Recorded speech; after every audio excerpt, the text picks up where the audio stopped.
Hello good morning प्यारे students. तो आज हम लोग करने वाले हैं कक्षा 6 विज्ञान के एक और नए अध्याय को, और ये है अध्याय नंबर 6।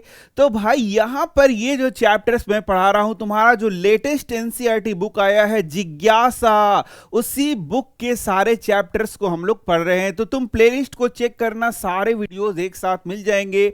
और यदि तुम्हें वीडियो खोजने में दिक्कत है तो हमारे ऐप पर भी जा सकते हो, वहां सारे वीडियोस एक साथ तुम पढ़ सकते हो। तो भाई चैप्टर जो है वह है हमारे आसपास की सामग्री।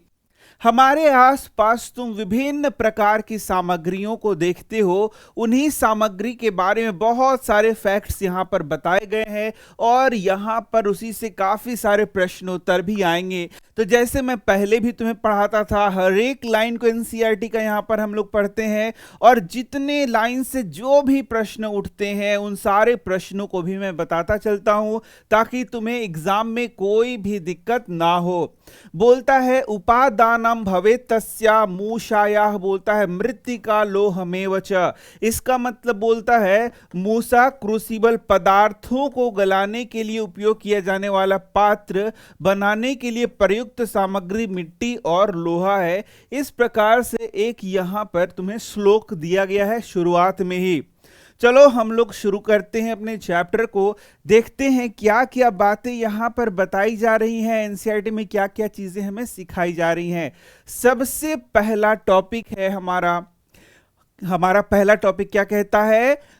हमारे आसपास की वस्तुओं का अवलोकन।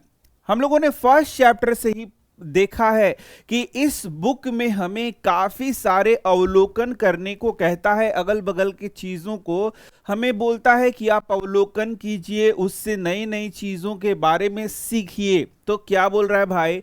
ग्रीष्म अवकाश के बाद घुलन और शीत अपनी नई कक्षा में जाने के लिए उत्साहित हैं। वे कक्षा में प्रवेश करते हैं और बातचीत करना आरंभ करते हैं। शीत पूछती है, आज तुम स्कूल में क्या लाए हो? तो इस प्रकार से यहाँ दो बच्चों की बात की जा रही है जो आपस में बातचीत कर रहे हैं। यहां देखो, मेरे पास नई नोटबुक है, मेरे पास भी नई नोटबुक और पेन है। यहां देखो, दो वस्तुओं के बारे में बात हो रहा है। इसके पास नोटबुक है, पेन है, और इसके पास भी नोटबुक है। भाई नई कक्षा में वो गए हैं तो उनके पास नई नई सामग्रियां यहां देखने को मिल रही है। कुछ समय बाद उनकी विज्ञान की शिक्षिका विद्या जी कक्षा में प्रवेश करती हैं। जैसे यहाँ विद्या जी हैं, वैसे यहाँ हरि सर हैं। तुम्हें पता है कि मैं भी विज्ञान का ही शिक्षक हूँ, मेरा नाम हरि सर है। तो जैसे विद्या जी हैं वैसे मैं हूँ, और विद्यार्थियों से बातचीत आरंभ करती हैं। मैं भी अपने क्लास में जाता हूं, जब पहला क्लास होता है, जैसे नए साल का जो पहला क्लास होता है, तो मैं भी अपने बच्चों से बात करता हूं कि कैसा क्लास लग रहा है, पिछले क्लास में तुमने क्या सीखा, अब हम नए चीज़ों को सीखने वाला है। इससे मैं बताता हूं पहले क्लास में, ठीक है। वह उनका ध्यान दैनिक जीवन में उपयोग होने वाली कई वस्तुओं की ओर आकर्षित करती है। तो यहाँ पर जो विज्ञान की शिक्षिका है, यहाँ मैं शिक्षक हूँ, तो जब वे छठी कक्षा में जाते हैं तो उन्हें बहुत सारे नए नए चीज़ों के बारे में बताती हैं, कई नई नई वस्तुओं के बारे में बताती हैं, और पूछती हैं कि वस्तुएं एक दूसरे से किस प्रकार समान या किस प्रकार भिन्न हैं। भाई बहुत सारे वस्तु एक दूसरे से एक समान हो सकते हैं, और बहुत सारे वस्तु एक दूसरे से भिन्न भी हो सकते हैं। अब किस बात से वो एक समान है वह हमें डिसाइड करना होता है। तो वही यहाँ पर बातचीत हो रहा है। उनके आकार और रंग क्या क्या है, जब आप उन्हें स्पर्श करते हैं तो कैसा अनुभव होता है, क्या उनमें से कुछ वस्तुएं दूसरे वस्तुओं से भारी हैं। सभी वस्तुएं किसी न किसी सामग्री से बनी होती हैं, जैसे कागज, लकड़ी, कपड़ा, कांच, धातु, प्लास्टिक, मिट्टी इत्यादि। तो यहाँ पर उन वस्तुओं की बात की जा रही है जो हम अगल बगल देखते हैं, और बहुत सारी वस्तुओं को जब हम देखते हैं तो एक वस्तु दूसरे वस्तु से एक तो देखने में अलग रहता है, दूसरा उसको स्पर्श करते हैं तब अलग लगता है, तीसरा उसको जब वजन करेंगे तब भी अलग लगेगा। कार्य में तो एक दूसरे से सब अलग होते ही हैं, उपयोग में भी एक दूसरे से सब अलग होते हैं। इसी प्रकार से यदि ध्यान से देखो तो सब वस्तुएं जो तुम्हें देखने को मिलेंगी वो विभिन्न पदार्थों की बनी होंगी, विभिन्न चीजों की बनी होंगी। तो यहां पर बोलता है कि किसी न किसी सामग्री से बनी होगी। ये सामग्री यहां पर बोल रहा है कि हम अगल बगल जो वस्तुएं देखते हैं कोई न कोई सामग्री से यहां पर बना होगा। तो क्या क्या सामग्री हो सकता है? जैसे हमारा किताब है, हमारा जो कॉपी है, जो फाइल है, डायरी है, ये सारे चीजों में कागज का उपयोग किया जाता है। इसी प्रकार से हम लोग जो दरवाजा देखते हैं, टेबल देखते हैं या बहुत सारे चेयर्स वगैरह देखते हैं, वो लकड़ी का बना हो सकता है। ठीक है, बहुत सारे चेयर हैं जो कि प्लास्टिक के भी बने होते हैं। कपड़ा जो हम लोग पहन रहे हैं वह कपड़ा का बना हुआ है, जो पर्दा है वह कपड़ा का बना हुआ है। कभी कभी डस्टर भी हम लोग कपड़े का बनाते हैं। तो इस तरीके से जो बेड होता है उसमें भी कपड़े का यूज होता है। कांच की बहुत सारी वस्तुएं होती हैं, जैसे ग्लास कांच का हो सकता है, या और भी चीजें जो कि पारदर्शी भी होती हैं, कांच की बनी होती हैं। और बहुत सारी वस्तुएं तो भाई धातु की बनी होती हैं, जैसे कि जो लोहा है, वह लोहे का जो दरवाजा है वह लोहा नामक धातु से बना होता है। जो लेडीज या जो बच्चियां गहने पहनती हैं वो सोना नामक धातु का हो सकता है, चांदी नामक धातु का हो सकता है। हमारे घरों में जो तार आता है वह तांबे का तार हो सकता है, वह भी धातु का हो सकता है। इसी प्रकार से जो एल्युमिनियम का तार है वह भी धातु हो सकता है। हमारे घरों में जो हम बर्तन यूज करते हैं वो एल्यूमिनियम नामक धातु के होते हैं। स्टील का जो बर्तन यूज करते हैं उसमें कई धातुओं का मिश्रण से उसको बनाया जाता है। हम जो गाड़ी यूज करते हैं उसमें कई धातुएं यूज होती हैं। तो ये सब बताया जा रहा है। बहुत सारे तो आजकल जो सामान यूज करें वो प्लास्टिक का होता है। प्लास्टिक भी बहुत अलग अलग प्रकार का होता है, वैरायटी का होता है। बहुत सारे पदार्थ मिट्टी के भी बने होते हैं। कौन कौन से पदार्थ मिट्टी के बने हैं? मिट्टी के घड़े ले लो या और भी चीजें। तो यही सब यहां पर इनको सामग्री बोला जा रहा है। सबसे पहले यही सीखना है। तो ये सारी जो चीजों की बात की जा रही है इन्हें इस बुक में क्या बोला जा रहा है? सामग्री बोला जा रहा है, जिससे ये चीजें बनी हैं। और तुम और भी अपने अगल बगल चीजों को देख सकते हो जो इन सामग्रियों से बनी हुई हैं। यहां देखना, किसी वस्तु को बनाने के लिए उपयोग किए जाने वाले पदार्थ या पदार्थों का मिश्रण सामग्री कहलाता है। तो सबसे पहला तो यहां पर जो परिभाषा आता है वह है सामग्री किसे कहते हैं। तो बोलता है या तो एक पदार्थ या तो एक से अधिक पदार्थों का मिश्रण जिससे कोई चीज बना होता है उसे हम सामग्री कह रहे हैं। ठीक है ना। चलो, क्रियाकलाप 6.1 आइए पहचाने। अब बोलोगे सर सामग्री का उदाहरण दीजिए। तो ये है सब सामग्री का उदाहरण, जैसे शुरू में ही बता दिया गया। यहाँ पर कागज है, लकड़ी, कपड़ा, कांच, धातु, प्लास्टिक, मिट्टी, ये सब क्या है? सामग्री हैं। समझ गए। अपने आसपास दिखाई देने वाली वस्तुओं की सूची बनाएं और उन सामग्रियों का नाम भी तालिका में लिखें। अभी तुरंत इतने सारी वस्तुएं मैंने बताया और वो किस सामग्री से बना ये भी मैंने बताया। तो तुम यहां पर लिख सकते हो। प्रतिदिन के अवलोकनों के आधार पर यह निष्कर्ष निकाला जा सकता है कि वस्तुएं विभिन्न सामग्रियों से बनी होती हैं। तो कुछ वस्तुएं हैं वो सिर्फ एक सामग्री से बना होगा, कुछ वस्तुएं हैं एक से ज्यादा सामग्रियों से बनी होंगी। ठीक है, जैसे मान लो ये बोर्ड है, तो इस बोर्ड को बनाने के लिए बहुत सारी सामग्रियां, अलग अलग प्रकार की सामग्रियां यूज की गई हैं।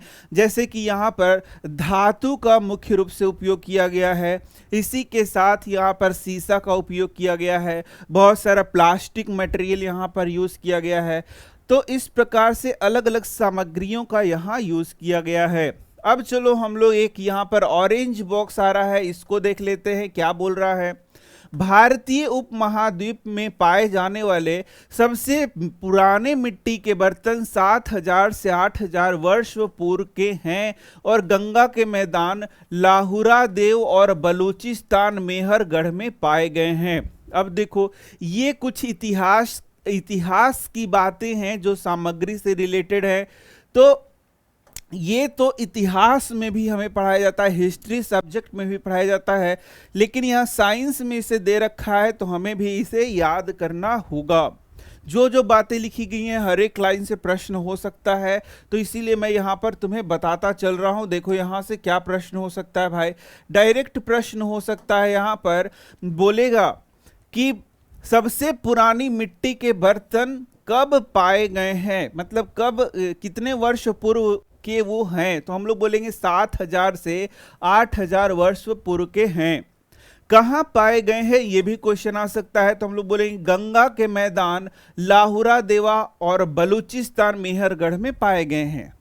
तो ये सब पॉइंट्स क्या हैं, याद करने के लिए याद कर सकते हो। तो इसका रिलेशन साइंस से नहीं है, लेकिन ये क्वेश्चन हमारे साइंस बुक में है तो शायद कभी पूछ दे। लगभग 4000 सामान्य संवत पूर्व यानी BCE सिंधु सरस्वती मैदान के कई क्षेत्रों में चाक घुमाकर बनाए गए मिट्टी के बर्तन का निर्माण, रंगाई विविध रंगों के सुरक्षात्मक या सजावटी लेप जिन्हें स्लिप कहा जाता था। ये देखो, सजावटी लेप को क्या कहा जाता था, तो आंसर है स्लिप कहा जाता था। इसी प्रकार के प्रश्न तुमसे पूछे जा सकते हैं। तो बोल क्या रहा है कि लगभग 4000 सामान्य संवत पूर्व, बोलता है कि मिट्टी के बर्तनों को बनाया जाता था, चाक से बनाया जाता था। चाक जो होता है, जो कुम्हार के पास होता है, उसको घुमा घुमा के बर्तन बनाया जाता था। उसमें रंगाई किया जाता था, विविध रंगों से सुरक्षात्मक कोटिंग लगाया जाता था, सजावटी लेप लगाया जाता था, जिसे स्लिप भी कहते हैं। तो ये भी क्वेश्चन तुम्हारा बन रहा है, का अनुप्रयोग सजावटी पेंटिंग इत्यादि तकनीक विकसित हुई थी। यानी कि काफी प्राचीन समय से ही ये सारे टेक्निक वहां पर यूज हो रहे थे। यह जो टेक्निक है, हड़प्पा सभ्यता 2600 से 1900 सामान्य संवत पूर्व के दौरान और भी परिष्कृत हो गए। यानी कि 4000 से 1000 के बाद यदि हम लोग पास में आएंगे तो 2600 से 1900 ईसा पूर्व बोलता है कि और भी ये ज्यादा परिष्कृत हो गए, और भी एडवांस्ड हो गए, और भी अच्छे हो गए। क्या अच्छे हो गए? जिसमें चमकदार लाल सतह पर काले रंग का डिजाइनों से ज्यामिति पैटर्न और जलीय और स्थलीय जानवरों का चित्रित किया गया। यानी कि जैसे जैसे एडवांस होते गए, उनमें जो कलाकृति थी वो काफी बेहतरीन होने लगा। वो यहां बता रहा है, हंडिया, थाली, कटोरे और अन्य वस्तुओं को बनाने के लिए उपयोग में लाई जाने वाली मिट्टी का सावधानी पूर्वक चुनाव कर उसे साफ किया जाता था और फिर छलनी से छान कर गूंथा जाता था। उसे घूमते पहिए पर आकार दिया जाता था और अंततः भट्टियों में पकाया जाता था। तो ये जो चीजें हैं ये आज भी तुम जानते हो कि जब जो कुम्हार है मिट्टी के बर्तन बनाता है तो ये सारे कार्य करता है। मिट्टी को बहुत अच्छे से तैयार करता है, तैयार करने के लिए उसको कई बार चालता है, चालने के बाद जो महीन मिट्टी प्राप्त होती है उससे जो चाक होता है उस पर रख के घुमा करके बहुत बढ़िया मिट्टी का बर्तन तैयार करता है। फिर उसको भट्टी में पका करके उसको क्या करता है, इसको थोड़ा सा पेंट वगैरह करता है। तो इस तरीके से फिर मिट्टी का बर्तन तैयार होता है। इस पकी हुई मिट्टी को टेराकोटा कहते हैं। तो ये भी क्वेश्चन आ सकता है कि पकी हुई मिट्टी को क्या कहा जाएगा, तो टेराकोटा। इन बर्तनों का उपयोग, तो ये पहले की बात बता रही है, अभी तो मैं अभी बताया ना, तो ये पहले की बात बताई जा रही है कि इस तरीके से जो मिट्टी का बर्तन तैयार किया जाता था, तो जो पकी हुई मिट्टी भट्टियों में मिट्टियों को पकाया जाता था उसे टेराकोटा कहते हैं। इन बर्तनों का उपयोग भोजन पकाने से लेकर अनाज, तेल, घी इत्यादि के भंडारण तक विभिन्न प्रयोजनों के लिए किया जाता था। तो ये सब पास्ट हिस्ट्री बताया जा रहा है। यहाँ पर मिट्टियों के बर्तन के बारे में बताया जा रहा है, जो किस सामग्री से बन रहे थे, तो मिट्टी से बन रहे थे, और साथ ही साथ उसके रंगाई के लिए और विभिन्न उसको सजावट के लिए अन्य पदार्थों का उपयोग किया जाता था। कुछ बहुत बड़े भंडारण पात्र और मिट्टी के अन्य पात्रों को राष्ट्रीय संग्रहालय नई दिल्ली में प्रदर्शित किया गया है। तो यहाँ पर देखोगे बड़े बड़े जो भंडारण पात्र हैं जहाँ पर अनाजों को भंडारित किया जाता था, उसको अभी यहाँ दिल्ली का जो राष्ट्रीय संग्रहालय है उसमें प्रदर्शित किया गया है। तो ये कितना सारा इंफॉर्मेशन बताया गया है, लेकिन ये हिस्ट्री का इंफॉर्मेशन है, साइंस का नहीं है। फिर भी यहां से कई प्रश्न तुमसे पूछे जा सकते हैं। अब चलो यहां से आ गया हमारा नेक्स्ट पॉइंट। तो चलो बच्चों, अब बढ़ते हैं हमारे नेक्स्ट पॉइंट पे, नेक्स्ट टॉपिक पे। और ये क्या है? ये बोलता है वस्तुओं को समूह में कैसे बांटें। अब हम यहाँ सीखेंगे कि जो वस्तुएं हैं, विभिन्न प्रकार की वस्तुएं हैं, इनका हम लोग वर्गीकरण कर सकते हैं। वर्गीकरण का मतलब हो गया अलग अलग समूहों में बांटना। लेकिन ध्यान ये देना होगा कि जब भी हम लोग किसी भी चीज को समूह में बांटते हैं तो किसी खास गुण को ध्यान में रखते हुए ही समूह में बांटते हैं। ठीक है, यानी किसी खास गुण के आधार पर ही हम लोग समूह किसी भी चीज का बनाते हैं। किसी भी चीज का यदि तुम्हें समूह बनाना है तो निराधार समूह तुम नहीं बना सकते। जैसे एक समूह मैं बनाता हूं यहां पर जो भी सामग्री है उसका, तो यहां पर मैं गुण ले लेता हूं। पहला गुण जो विद्युत से संबंधित जो सामग्री है या फिर जो ऑब्जेक्ट्स हैं उसको एक में रखेंगे हम लोग। और दूसरा ग्रुप बनाएंगे जो जिसमें विद्युत से उसका कोई रिलेशन नहीं है। तो इस कमरे में जो मौजूद सामग्री है उसका मैं क्या करने जा रहा हूं, यहां पर दो ग्रुप बनाने जा रहा हूं। किस आधार पर मैंने बनाया वे सारे विद्युत उपकरण जो कि विद्युत से चलते हैं। और इसके अलावे जो भी पदार्थ है जो विद्युत से नहीं चलता, मतलब जिसका कोई विद्युत से लेना देना नहीं है। तो चलो हम लोग अपने कमरे के उन पदार्थों का यहां इस गुण के आधार पर वर्गीकरण करते हैं। तो सबसे पहला आ गया मेरा कैमरा, पहला कैमरा। दूसरा क्या हो गया? स्क्रीन हो गया जो कि विद्युत से चलता है। तीसरा क्या हो गया? कंप्यूटर हो गया। चौथा क्या हो जाएगा? पंखा हो जाएगा। पांचवा क्या हो जाएगा? इसी प्रकार से बल्ब हो जाएगा। और बहुत सारे यहाँ इलेक्ट्रॉनिक आइटम्स हैं। तो जो भी इलेक्ट्रॉनिक आइटम्स हैं उनको हम लोगों ने एक तरफ कर दिया। दूसरी तरफ हम लोग यहाँ पर कुर्सी हो गया, कुर्सी, टेबल, पर्दा।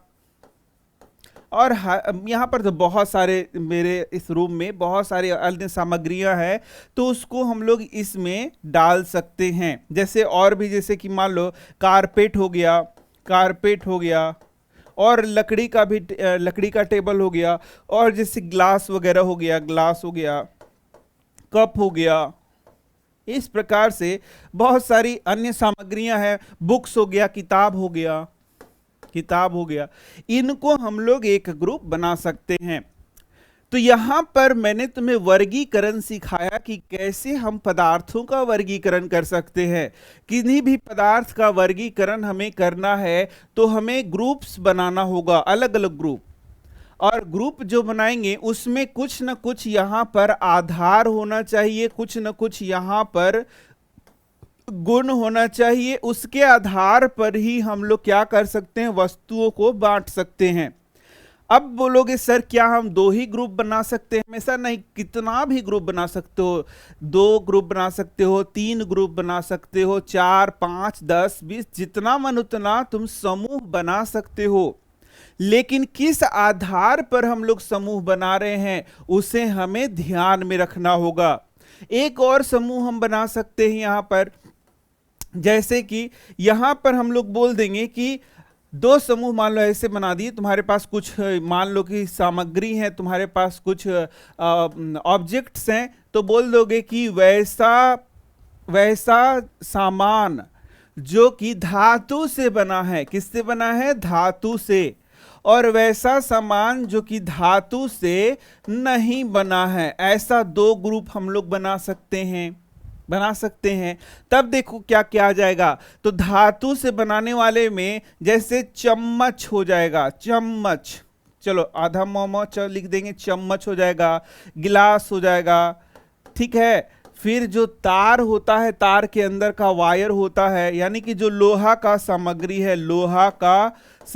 है, फिर तुम हम यहाँ पर इस रूम में यदि बात की जाए तो जो लोहा का दरवाजा है उसे भी लिख सकते हैं, या फिर जो टेबल है, टेबल का जो नीचे का भाग है वह भी लोहा का बना हुआ है, तो वो सब इसमें हम लोग लिख सकते हैं।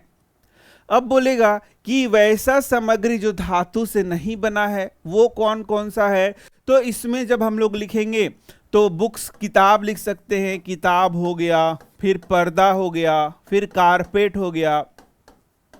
इस तरीके से काफी सारी सामग्रियों को हम लोग लिख सकते हैं जो कि धातु का नहीं बना है।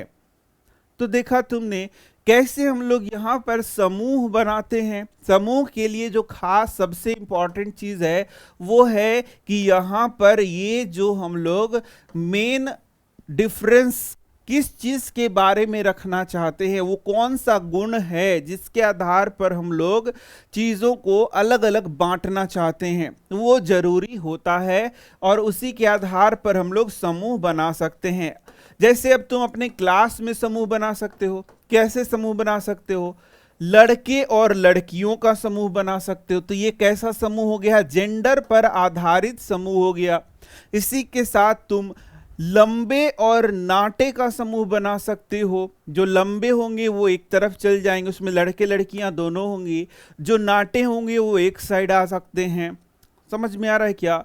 तो कई तरीके से समूह बना सकते हैं। एक और समूह बना सकते हो कि जो ड्रेस में आया है उसका एक समूह हो गया, जो विदाउट ड्रेस है उसका दूसरा समूह हो गया। ऐसे भी बना सकते हैं। यानी बहुत तरीके हो सकते हैं समूह बनाने का।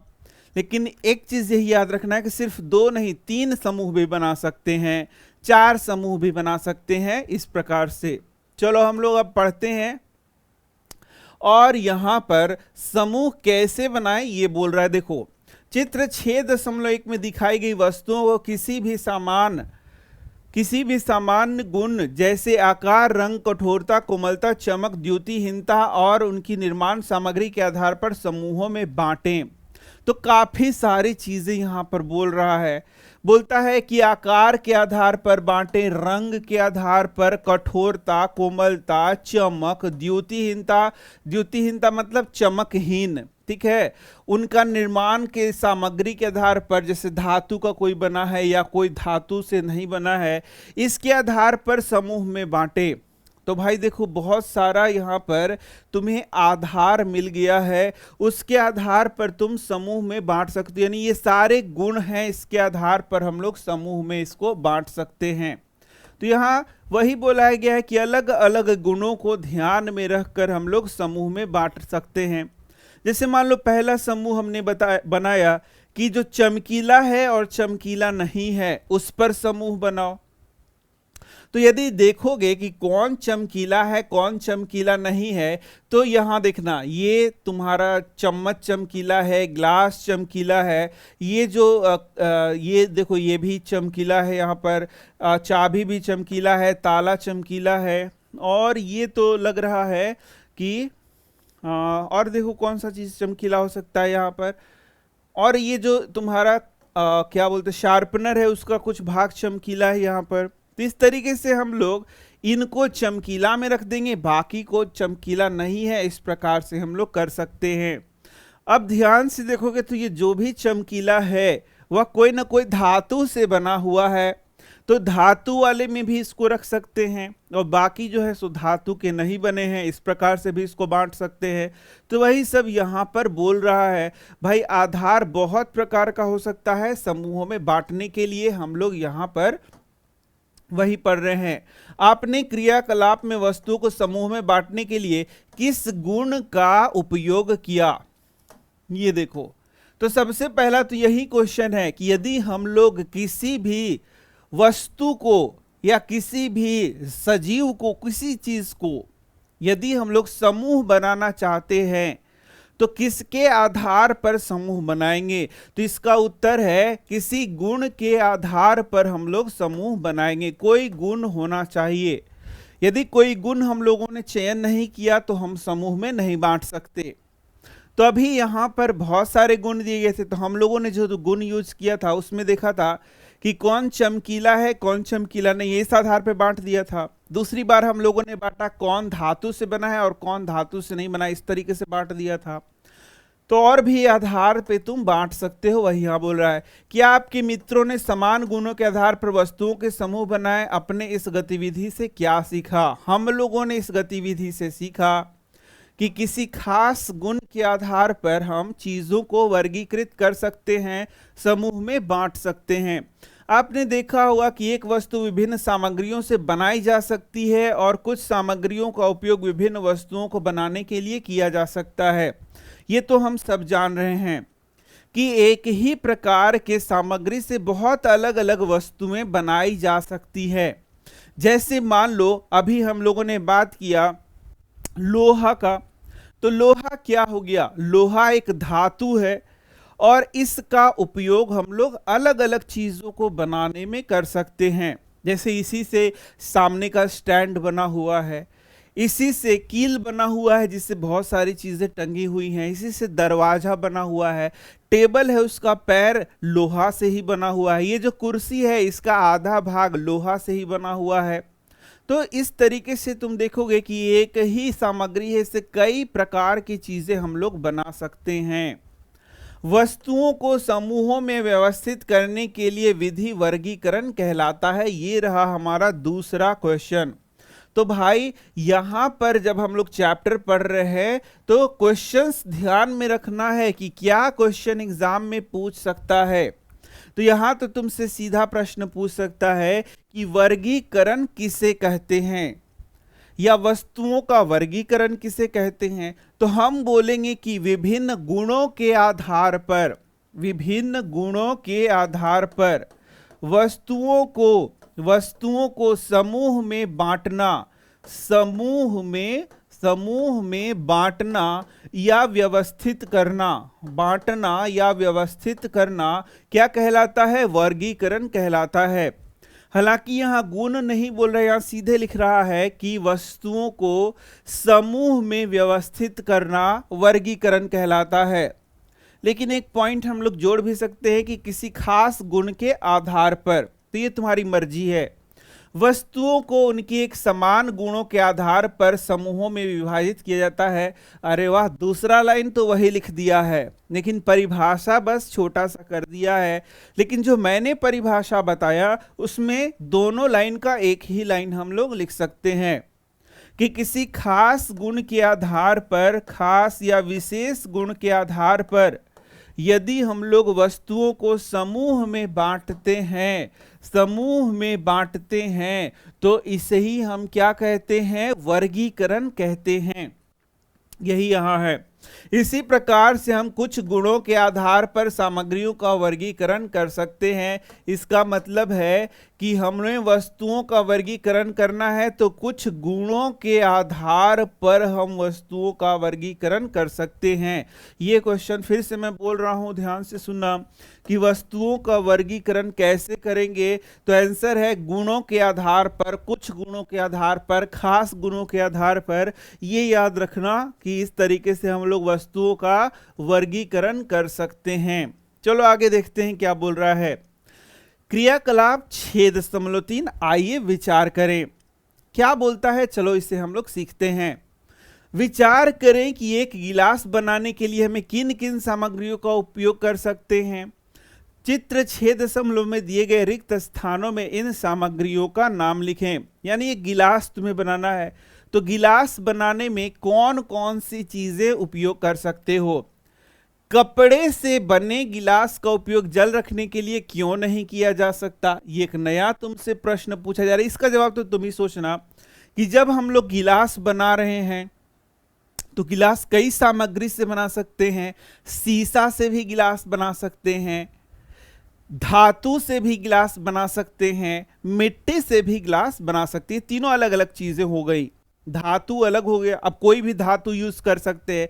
सोना का गिलास बना दो, चांदी का गिलास बना दो, लोहा का गिलास बना दो, पीतल का गिलास बना दो। पीतल धातु नहीं है, धातुओं का मिश्रण हो गया।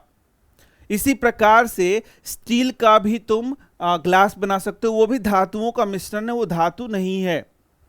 इसी के साथ हम लोग एल्युमिनियम का भी ग्लास बना सकते हैं और साथ ही साथ मिट्टी का भी ग्लास बना सकते हैं।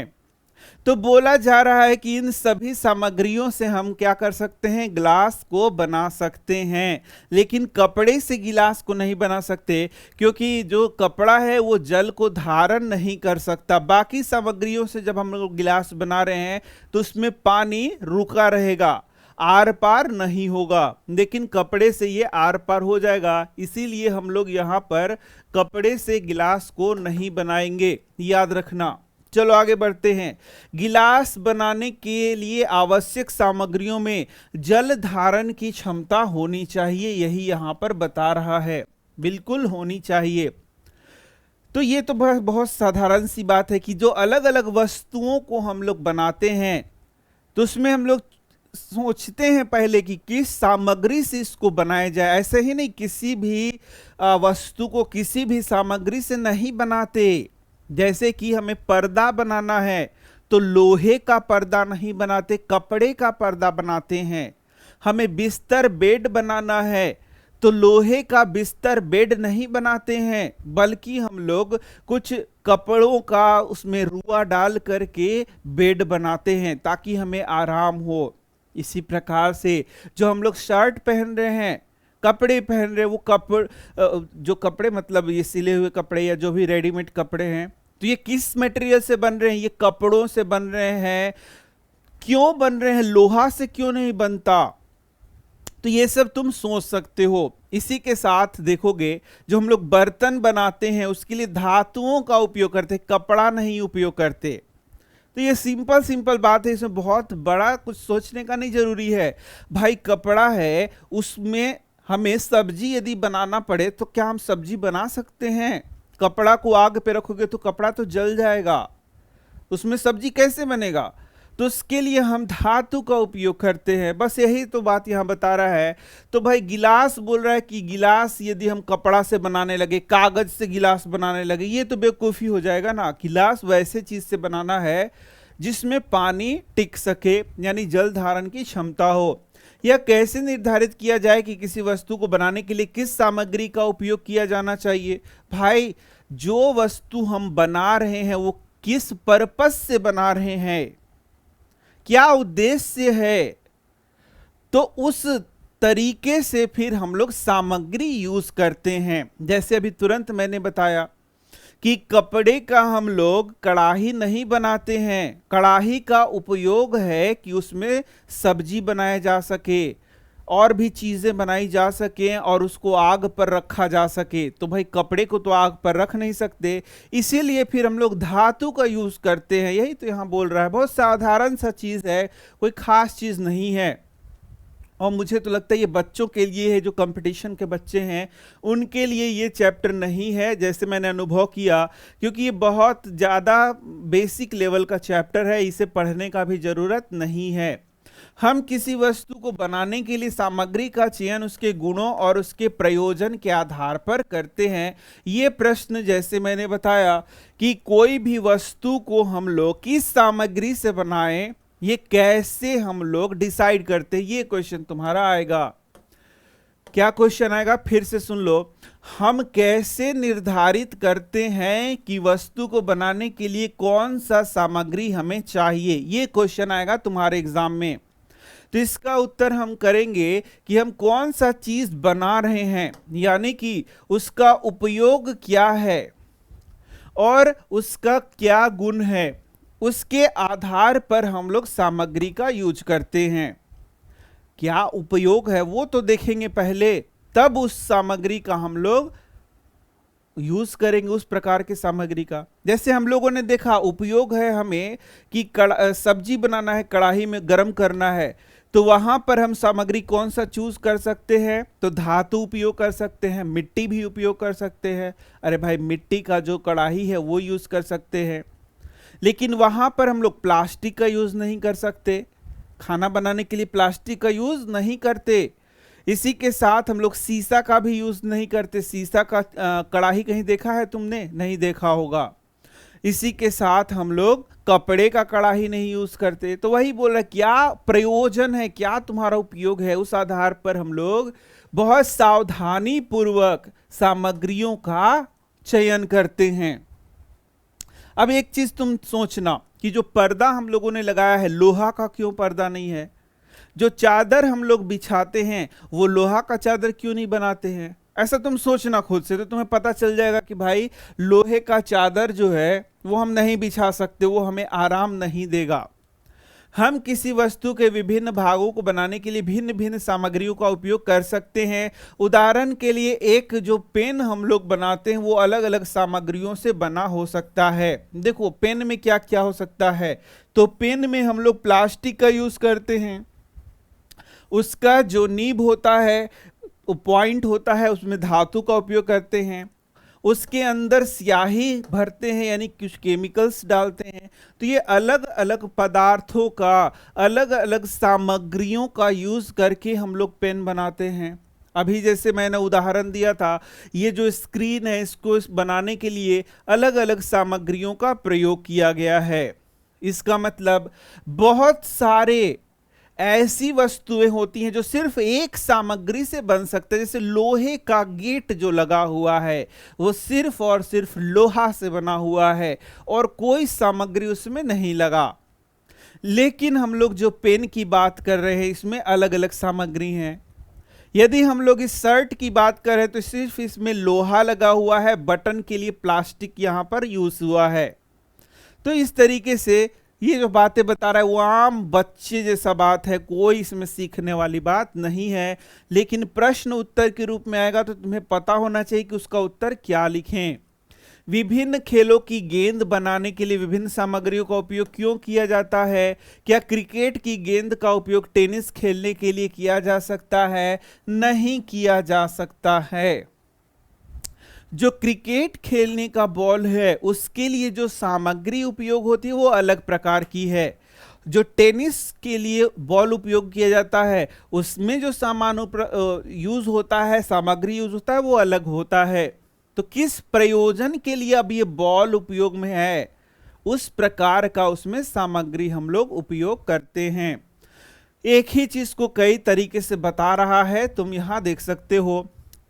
चित्र 6.3 में एक ही आकार के गेंद आपको देखने को मिलेंगे, लेकिन यहां देख सकते हो ये अलग अलग काम के लिए उपयोग किया जाता है और इसीलिए इसको अलग अलग प्रकार के सामग्री से बनाया जाता है। ध्यान से देखो, ध्यान से जब देखोगे तो ये सब तुमने देख रखा है। एक ये पीला वाला नहीं देखा है तो अभी मैं दिखा दे रहा हूं।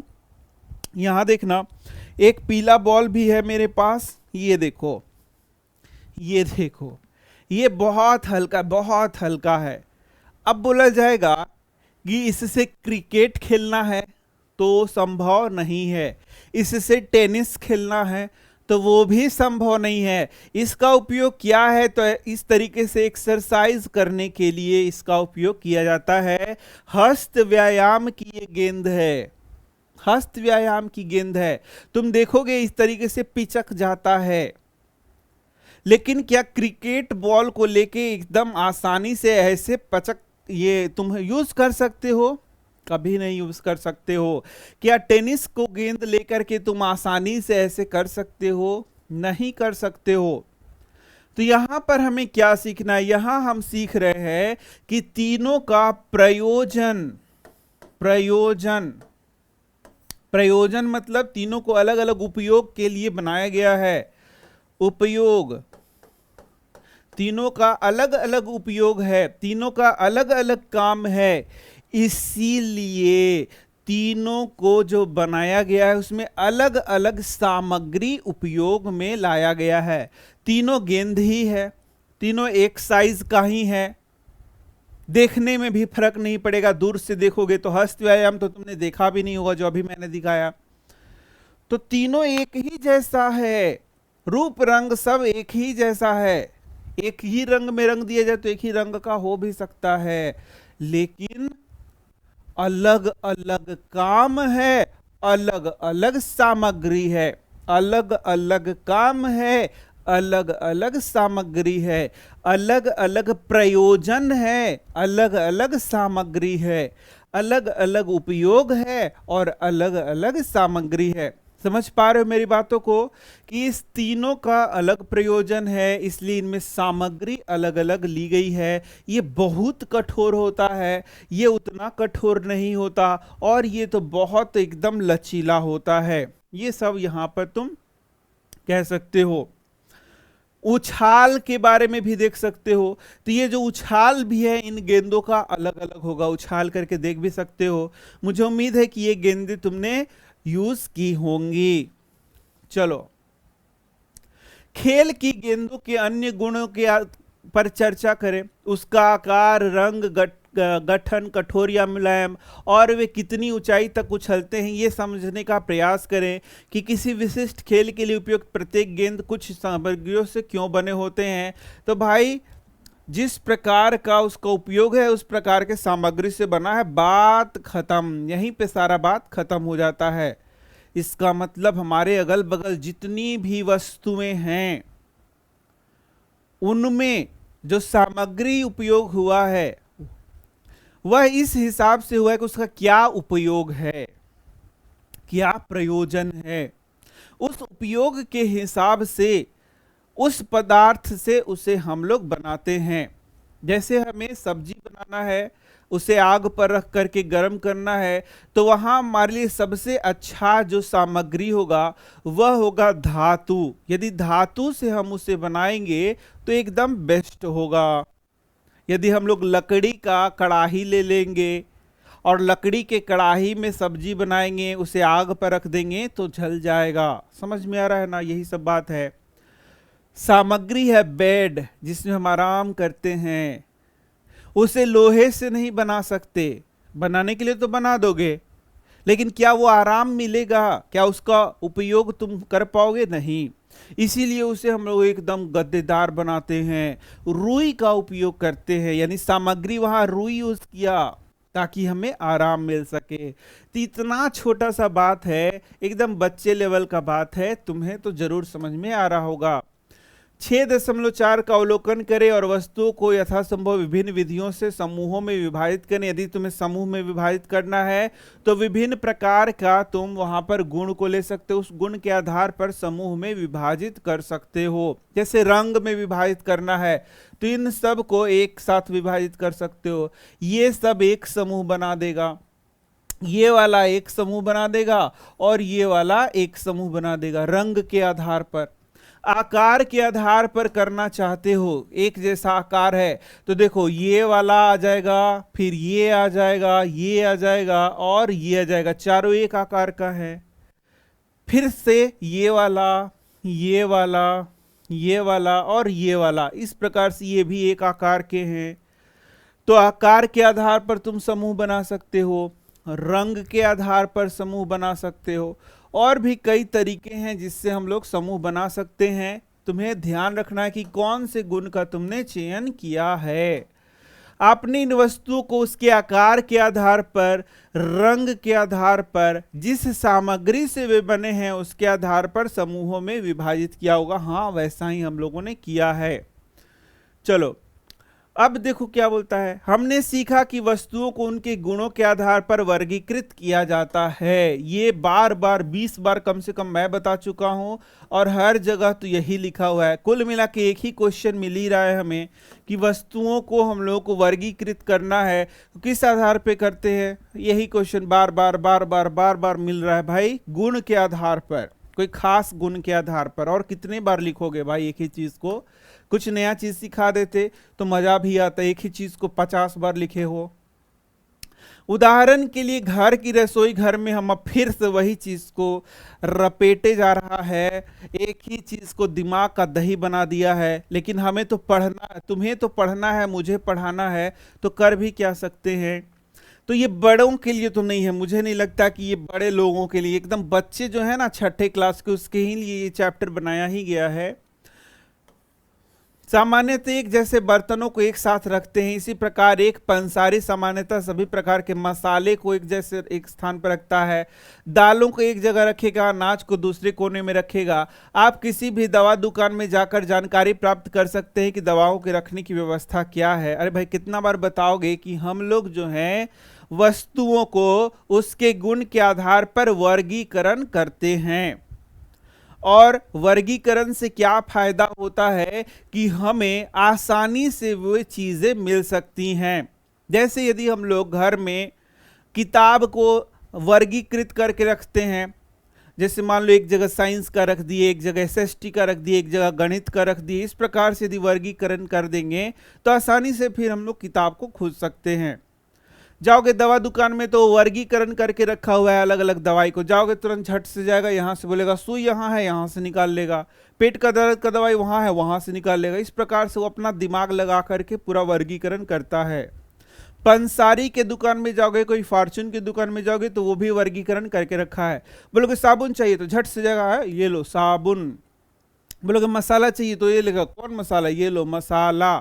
तुम इसको बहुत अच्छे से सुपरमार्केट जाते होगे तो वहां देखते हो कितना अच्छा से सब कुछ सजाया हुआ होता है। एक जगह सिर्फ चावल ही चावल मिलेगा, एक जगह सिर्फ दाल ही दाल मिलेगा, एक जगह सिर्फ तुम्हारा मसाले ही मसाले मिलेंगे, एक जगह जाओगे तो पूरा साबुन वगैरह रखा रहेगा। तो इस तरीके से तुम आसानी से उसको ढूंढ सकते हो। तो वर्गीकरण से हमें काफी फायदा होता है और चीजों को स्टडी करने में या फिर उसको ढूंढने में आसानी होता है। यदि हम लोग जीवों का वर्गीकरण करते हैं तो उनके अध्ययन में हमें सुविधा होता है। यदि हम लोग तत्वों का अध्ययन करते हैं विज्ञान में तो उनको पढ़ने में आसानी होता है, और यदि हम लोग सामान का वर्गीकरण करते हैं कहीं भी तो उसको ढूंढने में आसानी पड़ेगा। अब देखो, अब यहां से कुछ खास बातें बता रहा है, बोलता है कि सामग्रियों के विभिन्न गुण क्या हैं, सामग्रियों के स्वरूप का अवलोकन करें और पहचानें। अब देखो काफी चीजों को यहां नया शायद यहां बताना चाह रहा है। विभिन्न सामग्रियों से निर्मित वस्तु प्राय एक दूसरे से भिन्न दिखती हैं, एकदम भिन्न दिखते हैं, बिल्कुल बात। लकड़ी का दरवाजा अलग दिखेगा तो लोहा का दरवाजा अलग दिखेगा, उसका सारा गुण अलग है। लकड़ी के दरवाजा में खटखटाओगे तो अलग आवाज आएगा, लोहे के दरवाजे में खटखटाओगे तो आवाज अलग आएगा। बिल्कुल बिना पॉलिश की हुई ताजी कटी हुई लकड़ी का स्वरूप लोहे से बिल्कुल अलग होगा, या वो देखने में अलग होगा, रूप रंग में अलग होगा, उसका क्वालिटी अलग होगा। वहीं लोहा या तांबे एल्युमिनियम से भिन्न दिखता है, तथापि लोहा तांबा और एल्युमिनियम में कुछ समानताएं हो सकती जो उन्हें लकड़ी से अलग करती हैं। तो यहां पर बात बता रहा है कि जो लोहा है, तांबा है, एल्युमिनियम है, ये सब धातु कहलाता है, और ये सब धातु हैं जो कि लकड़ी से काफी अलग होगा, क्योंकि लकड़ी धातु नहीं होता। तो हम देख सकते हैं कि लोहा, तांबा और एल्युमिनियम ये सब के सब धातु हैं, तो इसमें धातु के गुण पाए जाते हैं। किसका गुण पाया जाएगा? धातु का गुण पाया जाता है। जब धातु का गुण हम लोग पढ़ते हैं तो पहला गुण हम लोग देखते हैं कि धातु क्या होता है? चमकीला होता है। धातु क्या होता है? चमकीला। तो देखोगे लोहा, तांबा, एल्युमिनियम ये खास प्रकार की इनमें अपनी चमक होती है जो लकड़ी में तुम्हें देखने को नहीं मिलेगा। दूसरा, धातु को पीट करके चादर बना सकते हो, धातु को खींच करके तार बना सकते हो, धातु में टन टन की आवाज आएगी तुम्हें पीटने पर। धातु जो हैं वह विद्युत के सुचालक होते हैं। विद्युत के क्या होते हैं? सुचालक होते हैं, और साथ ही साथ ऊष्मा के भी सुचालक होते हैं। ये सब गुण आएगा। तो इन सब गुणों के आधार पर ये जो चीज दिख रहा है, इतना ही धातु नहीं, बहुत सारे धातु हैं। तो ये जो दिख रहा है लोहा, तांबा, एल्युमिनियम, सोना, चांदी, जिसके बारे में तुम जानते हो, तो ये सब धातु बोला जा रहा है, क्योंकि इनमें जब वैज्ञानिकों ने देखा कि बहुत सारे गुण एक समान हैं, ये सारे गुण इनमें पाए जाते हैं। तो क्या लोहा का सभी गुण तांबा में पाया जाता है? नहीं पाया जाता। क्या तांबा का सभी गुण एल्युमिनियम में पाया जाता है? नहीं पाया जाता। क्या एल्युमिनियम का सभी गुण सोना में पाया जाता है? नहीं पाया जाता। सभी गुण नहीं पाया जाता। लेकिन बहुत सारे गुण एक जैसे होते हैं। नहीं तो लोहा और सोना में क्या अंतर होता, दोनों तो एक भाव से बिकता ना। बहुत सारा अंतर है, लेकिन बहुत सारा समानता भी है। तो ये समानता तुम देख सकते हो धातुओं में पाई जाती है। धातु चमकीले होते हैं। धातु को पीटा जाए तो चादर बना सकते हैं, पतला कर सकते हैं, खींचा जाए तो तार बना सकते हैं। धातु का एक सिरा गर्म करो तो दूसरा सिरा भी गर्म हो जाएगा। इसी कारण से धातुओं का हम लोग बर्तन बनाते हैं। तुमने देखा होगा कि जो बर्तन हमारे घरों में रहते हैं खाना पकाने के लिए, जैसे कढ़ाई है, प्रेशर कुकर है, या फिर अन्य जो बर्तन है जिसमें हम लोग खाना पकाते हैं, गिलास थाली इसकी बात नहीं कर रहे, जिसमें खाना पकाते हैं, उसमें हम लोग धातु का यूज करते हैं, क्योंकि उष्मा के सुचालक होते हैं, बहुत जल्दी गर्म हो जाते हैं और अच्छे से खाना पक जाता है। इसी के साथ इनमें और खास बात है कि वो सब्जी के साथ रिएक्शन भी नहीं कर रहा है। तो तुम्हारा सब्जी जो है धातु से एकदम अलग है, धातु अपना है, और सब्जी मस्त बनाओ, खाओ और मस्त करो, मस्ती करो। तो वही चीज यहां बोल रहा है। तो यही सब मैंने तुम्हें बताया। चलो देखते हैं एनसीईआरटी में और क्या क्या लिख रहा है। आइए वस्तुओं को अलग अलग छांटने का प्रयास करते हैं। कागज, गत्ता, लकड़ी, चौक, तांबा का तार, अल्युमिनियम का पन्नी, पीतल, कांस्य, स्टील इत्यादि से बने किन्हीं वस्तुओं के छोटे छोटे टुकड़े एकत्रित कीजिए। अब बोल रहा है कि यहां पर ये जितना बात बोला, इसका सामग्री हमें एकत्रित करना है। तो कर सकते हैं। अपने द्वारा एकत्रित की गई वस्तुओं को देखें, क्या इनमें से कोई भी वस्तु प्रकाश पड़ने पर चमकती है। यहां देखना क्या बोल रहा है कि इसमें कि कौन कौन सी चमकती है। तो अभी हम लोगों ने देख लिया है कि जो वस्तुएं धातु से बनी होंगी उनमें चमक होगा, कुछ ना कुछ चमक होगा। तो यहाँ पर बहुत सारे जो हमारे घर में सामान होते हैं उनमें देखेंगे कि वो चमक हो रहा है, यानी वो धातु का बना हुआ है। उसके गठन खुरदुरी या चिकनी है। रंग को ध्यान देने योग्य अन्य विशेषताओं का अवलोकन करें, उन्हें उसके स्वरूप के आधार पर समूहों में विभाजित करने का कोशिश करें, अपने नोटबुक में उसको लिखे। यही सब यहाँ बोल रहा है। आगे देखते हैं।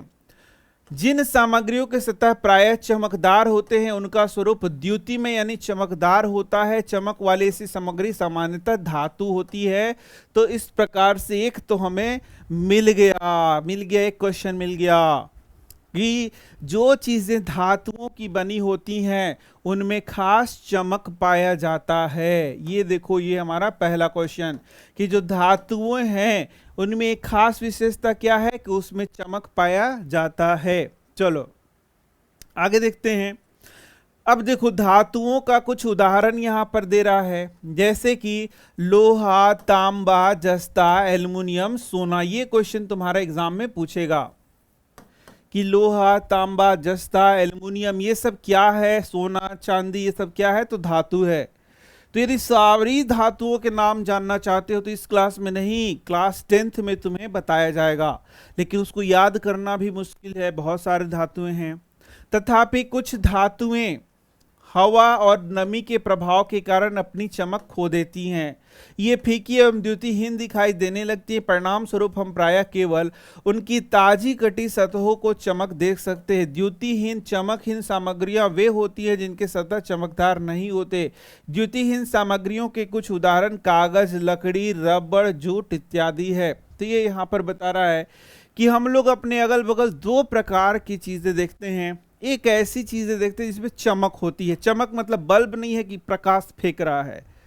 चमक कह रहा है जिस पर प्रकाश पड़ने पर वो उसको रिफ्लेक्ट कर रहा है और उसके खास एक चमक होता है, उसको यहां धातु बोल रहा है।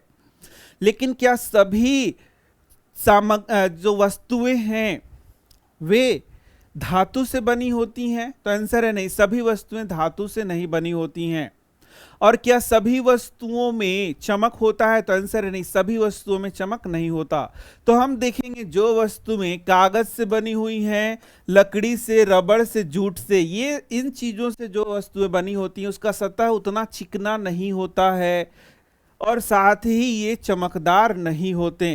तो तुम बोलोगे सर सनमाइका तो चमकता है। अरे भाई जो सनमाइका है वो उसको इस प्रकार से पॉलिश वगैरह करके चमकाया जाता है। तो ये मत बोलना कि सनमाइका जो है धातु का बना हुआ है, सनमाइका लकड़ी का ही बना होता है, लेकिन उसको काफी चिकना वगैरह करके उसको चमकदार बनाया जाता है। फिर तुम बोलोगे सर आप ऐसा बोल रहे हैं तो फर्श जो हम लोग बनाते हैं, उस फर्श में जो टाइल्स लगा रहता है बड़ा चमक मारता है, वो भी धातु है। नहीं, ऐसी बात नहीं है। वो जो टाइल्स है वो भी धातु का नहीं बना होता है, वो जिस पदार्थ का बना है उसी को चमकीला किया जाता है पॉलिश वगैरह लगा के। तो ऐसा नहीं है कि जो धातु होता है उसमें खाली चमक होता है, उसमें और भी बहुत सारे गुण होने चाहिए, तब उसको हम लोग धातु कहते हैं। ये भी ध्यान रखना, ठीक है ना। तो यहां देख सकते हो जो मैंने बताया वही लिखा भी हुआ है। एक पुरानी कहावत है, हर चमकती हुई वस्तु सोना नहीं होता। जैसे मैंने बताया कि भाई चमक तो तुम्हें बहुत जगह मिल जाएगी, लेकिन उसे हम लोग धातु नहीं कह सकते। हर एक चीज को धातु फिर नहीं कह सकते। सभी चमकदार सामग्रियां धातु नहीं होती। धातु होने के लिए उसे सारे गुण धर्म को पालन करना होगा। जो धातु का गुण मैंने बताया, वे सभी गुण यदि उसमें पाए जाएंगे तब उसको हम फिर धातु की संज्ञा देंगे। कुछ सामग्रियों की सतहों को पॉलिश करके चमकदार बनाया जाता है, जबकि कुछ अन्य को प्लास्टिक, मोम या किसी अन्य पदार्थ की पतली परतों से लेपित किया जाता है, जिससे वो चमकदार दिखाई देती। ये सामग्रियां धातु नहीं भी हो सकती हैं। तो देखो, जो चीज मैंने बताया वही यहां लिखा हुआ है कि धातु यदि वो होगा तो उसका सतह चमकदार होगा, लेकिन धातु के अन्य गुण भी तो उसमें होने चाहिए। आज तो नया एडवांस टेक्नोलॉजी है, देखोगे कि हर चीज में ही चमक है, लेकिन हर चीज में चमक है तो वह धातु नहीं है। हर एक चीज धातु हम लोग नहीं कह सकते। कौन सी सामग्रियां कठोर होती हैं? यहां आप देखो, जब आप विभिन्न वस्तुओं को अपने हाथों से दबाते हैं, संपीड़ित करते हैं, यहां एक वर्ड हमें मिला संपीड़ित करना। तो संपीड़ित करने का मतलब है उसे दबाना। जैसे कल मैंने एक बॉल दिखाया था, यहां पर तो नहीं है। तो जब इसे हम दबाते हैं तो कुछ चीजें दबती हैं और कुछ चीजें नहीं दबती हैं। अब देखो, पत्थर जैसी सामग्रियों को दबाना कठिन हो सकता है, जबकि कुछ अन्य सामग्री जैसे रबर आसानी से दबाया जा सकता है। यही यहां पर बता रहा है कि भाई कुछ सामग्रियां तो ऐसे होती हैं जिसे दबाना मुश्किल होता है, उन्हें हम कठोर बोलते हैं, और कुछ सामग्रियां जिसे दबाना आसान होता है उसे हम मुलायम कहते हैं। जैसे देखो, यहां पर मेरे पास एक रबर का गेंद है, इसे हम आसानी से संपीड़ित कर सकते हैं, मतलब दबा सकते हैं। ये देखो दब रहा है ना, तो इस प्रकार से इसे हम आसानी से दबा सकते हैं, संपीड़ित कर सकते हैं। एक धातु की चाबी लें और उससे लकड़ी के टुकड़े, एल्युमिनियम, पत्थर, कील, मोमबत्ती, चौक, ठीक है, और किसी अन्य सामग्री से बनी वस्तुओं की सतह को खरोचने का प्रयास करें। क्या कुछ सामग्रियां दूसरों की तुलना में अधिक आसानी से खरोची जा सकती हैं? जिन सामग्रियों को आसानी से दबाया या खरोचा जा सकता है वे नरम होती हैं। यहां से हमें दो परिभाषा मिलता है, ध्यान से देखो। नरम पदार्थ किसे कहते हैं? तो वे पदार्थ जिसको हम लोग आसानी से खरोंच सकें और दबा सकें उसे हम लोग नरम पदार्थ कहेंगे, जबकि वे पदार्थ जिन्हें हम आसानी से ना खरोंच सकते हैं ना दबा सकते हैं उन्हें हम कठोर पदार्थ कहेंगे। जिन्हें दबाना या खरोंचना क्या है, कठिन है, उन्हें हम कठोर पदार्थ कहते हैं।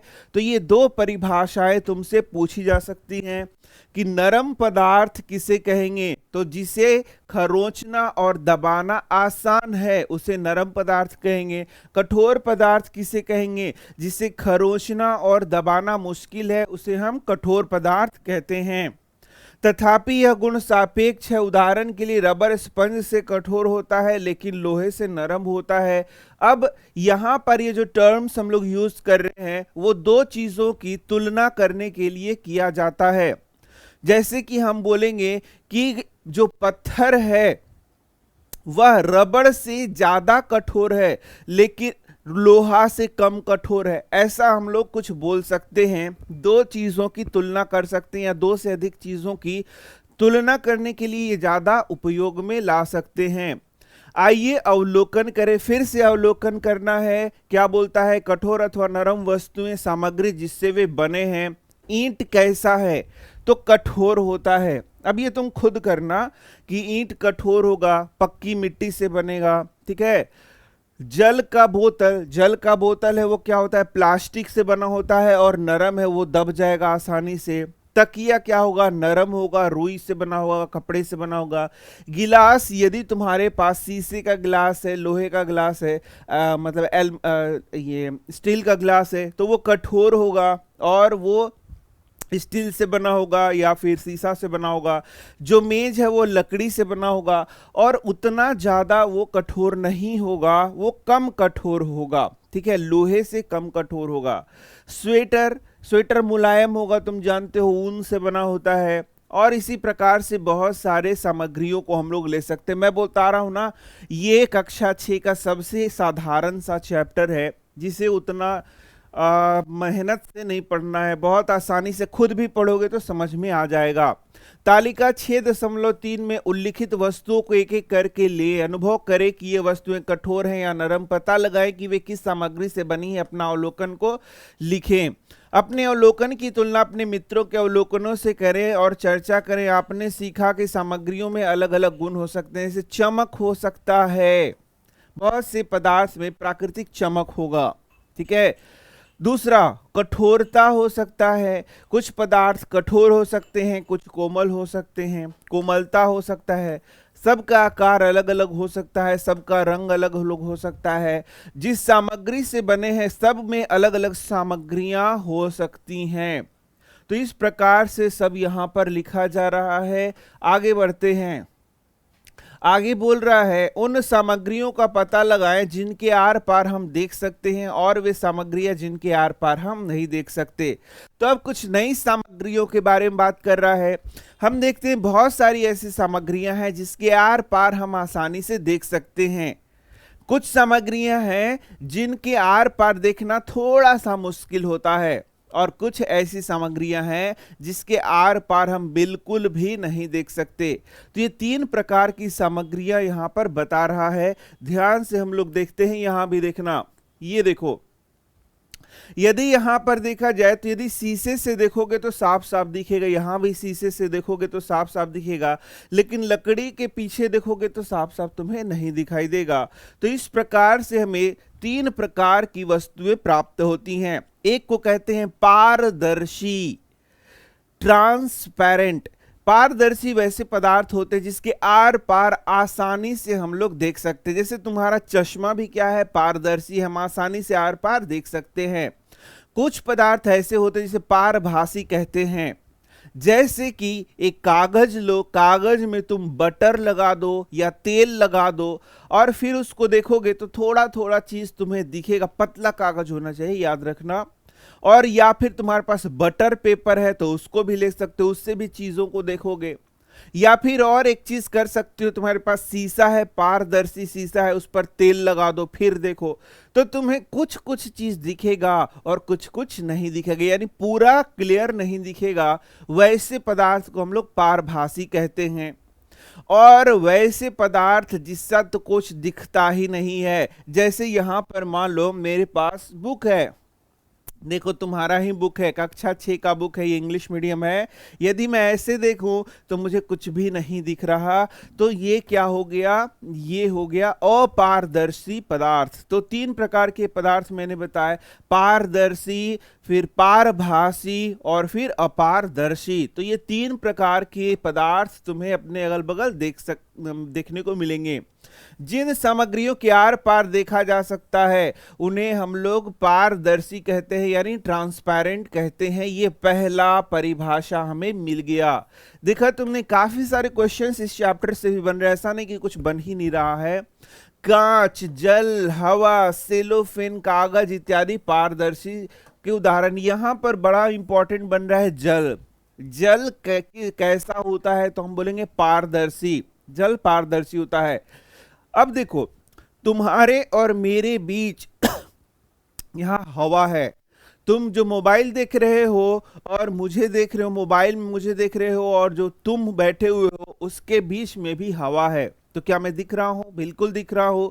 तो इसका मतलब है कि जो हवा है वह भी पारदर्शी। ये कुछ ऐसे वर्ड्स है जो तुम्हें एग्जाम में परेशान कर देंगे। तुम सोचोगे जल कैसा है, हवा कैसा है, सेलोफेन कागज कैसा है, तो ये क्लियर लिखा हुआ है यहाँ पर, ये सब पारदर्शी है, इसे दिमाग में रख लेना है। घुलन शीत और सारा ने छिपने के लिए इन स्थानों को क्यों चुना? आप सोचें कि क्या ऐसे संभव है कि शीत का भाई घर की लकड़ी, ये सब लिखा हुआ है। देखो ये समझाने के लिए लिखा हुआ है, मैंने तो ऐसे ही समझा दिया तुम्हें, ठीक है। अब चलो नेक्स्ट आता है, अधिकांश सामग्रियां ऐसी होती है जिसके आर पार नहीं देख सकते। अधिकांश सामग्री तुम्हें ऐसे ही मिलेगा अपने अगल बगल, जिसके आर पार देखना बड़ा मुश्किल है।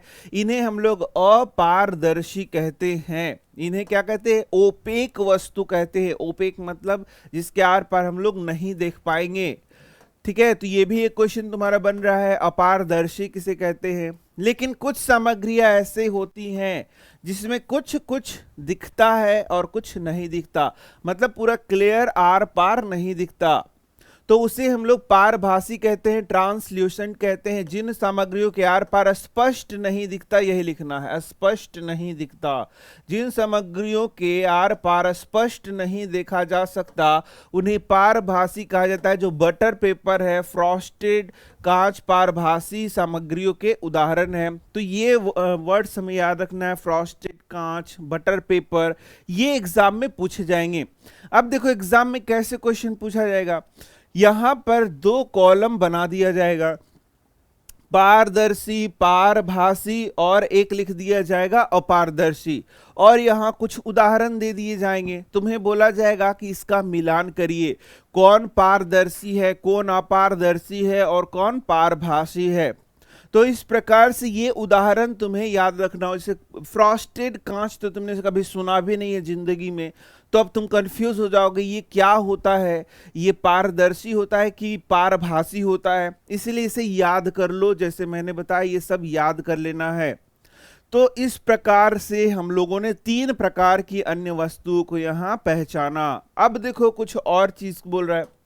तो अभी जो चीजें हम लोगों ने पहचाना, क्या वो भी पदार्थ का वर्गीकरण है, वस्तुओं का वर्गीकरण है? हाँ, वो भी वस्तुओं का हम लोगों ने वर्गीकरण किया। गुण क्या था उसका? हम लोगों ने ऐसा गुण रखा कि उसके आर पार देख सकते हैं कि नहीं देख सकते हैं। इस आधार पर वस्तुओं को हम लोगों ने 3 भागों में बांट दिया। पहले को पारदर्शी कहा, दूसरे को पारभासी कहा और तीसरे को अपारदर्शी कहा। मतलब कुल मिला के तुम्हें यही मैं सिखा रहा हूं कि भाई जब हम लोग वर्गीकरण करते हैं, बंटवारा करते हैं, वस्तुओं को अलग अलग भागों का समूह बनाते हैं, तो वहां खास गुण हम लोग देखते हैं। यहां आगे हमारा क्रियाकलाप 6.6 6.4 में निम्नलिखित वस्तु को पारदर्शी, पारभासी, अपारदर्शी के रूप में वर्गीकृत करें। देखो आगे यहां पर ये वाला क्वेश्चन, तो तुम जानते हो बटर पेपर पारभासी है, ये पारदर्शी है, ये अपारदर्शी है। फ्रॉस्टेड कांच बताओ क्या है? पारभासी है। इसी के साथ तुम्हारा लकड़ी का बोर्ड क्या है? फ्रॉस्टेड कांच क्या है? अभी क्या पढ़ा था हम लोगों ने? फ्रॉस्टेड कांच पारभासी है। लकड़ी का बोर्ड क्या पढ़ा था? अपारदर्शी है। कांच क्या होता है? पारदर्शी होता है। तो इस प्रकार से यही प्रश्न तुमसे एग्जाम में पूछेगा कि ये क्या होते हैं, फिर तुम्हें एग्जाम में लिखना पड़ेगा। जल में क्या घुलनशील है, क्या नहीं? अब बहुत सारे ऐसे पदार्थ होते हैं हमारे अगल बगल जिसको जल में डालने पर वो घुल जाते हैं, उन्हें हम लोग घुलनशील पदार्थ कहते हैं, जल में घुलनशील कहते हैं। और बहुत सारे ऐसे पदार्थ हैं जिसको जल में डालोगे तो वो नहीं घुलते, उसे हम जल में अघुलनशील पदार्थ कहते हैं। तो इस प्रकार से भी हम लोग पदार्थों को 2 भागों में बांट सकते हैं। गुण क्या हुआ कि कौन जल में घुलता है, कौन जल में नहीं घुलता। तो ये बड़ा इंटरेस्टिंग है और ये तुमने किया भी है घरों में। तुम्हें क्या लेना है? पानी ले लेना है, उसमें नमक डाल दो, घुला करके देखो घुल जाएगा। चीनी डालो, घुला करके देखो घुल जाएगा। अब तुम केरोसिन तेल ले लो, केरोसिन तेल नहीं है तो सरसों का तेल ले लो, फिर घुलाओ, नहीं घुलेगा। तो तुम देखोगे कुछ पदार्थ घुल रहा है, कुछ पदार्थ नहीं घुल रहा। इसी प्रकार से अब पानी में तुम मिट्टी डाल के घोलो तो पूर्ण रूप से नहीं घुलेगा। चौक का घोल चौक रहता है ना, चौक जो लिखते हैं, उसको डस्ट को जाकर के घोलो, पूर्ण रूप से नहीं घुलेगा। तो इसी प्रकार से धूल को घोलो, धूल जानते हो ना, डस्ट, उस वो भी नहीं घुलेगा। लकड़ी का बुरादा लो, लकड़ी जहां पर फर्नीचर बनाया जाता है उसमें लकड़ी का बुरादा तुम्हें मिलेगा, उसको घोलो, नहीं घुलेगा। लोहे का बुरादा घोलो, नहीं घुलेगा। इसका मतलब सीधा सा है भाई कि कुछ पदार्थ घुल जाता है, कुछ पदार्थ नहीं घुलता। बात क्लियर है? तुम्हें उदाहरण याद रखना है और यहां पर कुछ परिभाषाएं भी हम देखने को मिलेंगी। तो हमारा यही नेक्स्ट टॉपिक है कि जल में क्या घुलनशील है, क्या घुलनशील नहीं है। चलो हम लोग देखते हैं क्या बोल रहा है। शाम को जब घुलन खेलकर आया तो पसीना आ रहा था, उसे थकान अनुभव हो रहा था, उस प्यास लगी थी। घुलन की माँ एक गिलास जल में एक चम्मच चीनी, एक चुटकी नमक और थोड़ा नींबू का रस मिलाया। क्या ये तीनों जल में घुल जाएगा? यस, ये तीनों जल में घुल जाएगा। चीनी भी घुल जाएगा, नमक भी घुल जाएगा और नींबू का रस भी क्या हो जाएगा? जल में घुल जाएगा। घुलन ने देखा कि उसकी माँ जल में चीनी और नमक मिला रही थी और थोड़ी देर बाद नमक और चीनी अदृश्य हो गए। उसको चम्मच से घोला जब गया तो चीनी गायब हो गया, नमक गायब हो गया, नींबू का रस गायब हो गया। ठीक है, कहाँ गायब हो गया? नींबू का रस तो डालते ही गायब हो जाएगा। कहाँ गायब हो गया? तो वो पानी में पूरा घुल मिल गया। आइए पता लगाने के लिए एक सरल क्रियाकलाप करें जिसमें विभिन्न सामग्रियों को जल में मिलाते हैं। जैसे मैंने बताया, अलग अलग पदार्थ को लाओ और जल में मिलाना शुरू करो, घुलाना शुरू करो। तो क्या सभी पदार्थ जल में घुलेंगे? नहीं, सभी पदार्थ जल में नहीं घुलते हैं। देखते जाओ यहां पर जो जो बोल रहा है। कुछ मात्रा में चीनी, नमक, चौक पाउडर, रेत और बुरादा, देखो वही जो बताया, चीनी ले लो, नमक, चौक पाउडर ले लो, रेत ले लो, बुरादा ले लो, लकड़ी का बुरादा ले लो, लोहे का बुरादा ले लो। सब को लेकर के हमें पानी लेना है और उसमें सबको थोड़ा थोड़ा डाल के घुमाना है। पूर्वानुमान लगाएं कि प्रत्येक स्थिति में घोलने का प्रयास करने पर क्या होगा। प्रत्येक गिलास की सामग्री को अच्छी तरह से घोलने के लिए चम्मच का उपयोग करें। कुछ मिनट प्रतीक्षा करें और देखें क्या होता है। अपने अवलोकनों को तालिका में लिखें। तो इस प्रकार तुम्हें सभी चीजों को घोलने का प्रयास करना है। तुम तो जान ही रहे हो, शायद किया भी होगा, कि जब हम लोग चीनी को घोलेंगे तो घुल जाएगा, नमक को घोलेंगे तो घुल जाएगा, चौक पाउडर नहीं घुलेगा, रेत नहीं घुलेगा, बुरादा नहीं घुलेगा, लोहे का बुरादा नहीं घुलेगा। बहुत सारे पदार्थ हैं जो घुलेंगे और बहुत सारे पदार्थ हैं जो नहीं घुलेंगे। यदि हम लोग यहाँ तेल का यूज करेंगे तो भी नहीं घुलेगा। ठीक है, आटा का यूज करेंगे तो भी नहीं घुलेगा। समझ रहे हो सारे बातों को? अब यहाँ पर दूध को घुलाएंगे तो दूध घुल जाएगा। बहुत सारे ऐसे पदार्थ होंगे जो घुलेंगे और बहुत सारे ऐसे पदार्थ हैं जो नहीं घुलेंगे। आपने देखा होगा कुछ सामग्रियां जल में मिलने पर पूर्णतः अदृश्य हो जाती हैं, गायब, एकदम गायब हो जाएगा। हम कहते हैं कि यह सामग्री जल में घुल जाती है, यह जल में घुलनशील है। तो यही क्वेश्चन पूछेगा तुम्हें, जल में घुलनशील पदार्थ किसे कहते हैं? तो इसका उत्तर लिखेंगे, वे पदार्थ जो जल में डालने पर पूर्णतः घुल मिल जाती है, अदृश्य हो जाती है, उसे हम लोग घुलनशील पदार्थ कहते हैं। देखो यही सब तुम्हें याद रखना है इस चैप्टर में। घुलनशील पदार्थ किसे कहेंगे? इसे इंग्लिश में सॉल्यूबल पदार्थ कहते हैं। जो जल में डालने पर पूर्ण रूप से घुल मिल जाता है उसे घुलनशील पदार्थ कहते हैं। कुछ सामग्रियां जल में नहीं घुलती और बहुत देर तक घोलने पर भी अदृश्य नहीं होती, इन सामग्रियों को अघुलनशील पदार्थ कहते हैं। तो नया क्वेश्चन यही होगा, अघुलनशील पदार्थ किसे कहेंगे? तो हम बोलेंगे कि वे पदार्थ जिसको जल में डालने पर वे नहीं घुलती हैं, नहीं अदृश्य होती हैं, उन्हें हम लोग अघुलनशील पदार्थ कहते हैं। जल हमारे शरीर में होने वाली प्रक्रियाओं का एक महत्वपूर्ण भूमिका निभाता है क्योंकि बहुत सारी सामग्रियों को घोल सकता है। हम जानते हैं कि हमारा जो शरीर है उसमें 70% भाग क्या होता है? जल होता है। और जल इसलिए होता है क्योंकि बहुत सारे रासायनिक प्रक्रियाएं जलीय माध्यम में हमारे शरीर में कोशिकाओं में होती हैं। तो यही बोलता है जल हमारे शरीर में होने वाली प्रक्रियाओं में महत्वपूर्ण भूमिका निभाता है क्योंकि यह बहुत सी सामग्रियों को घोल लेता है। देखो यह जल में घुलनशील पदार्थ कैसा दिखता है, जल में अघुलनशील पदार्थ कैसा दिखता है।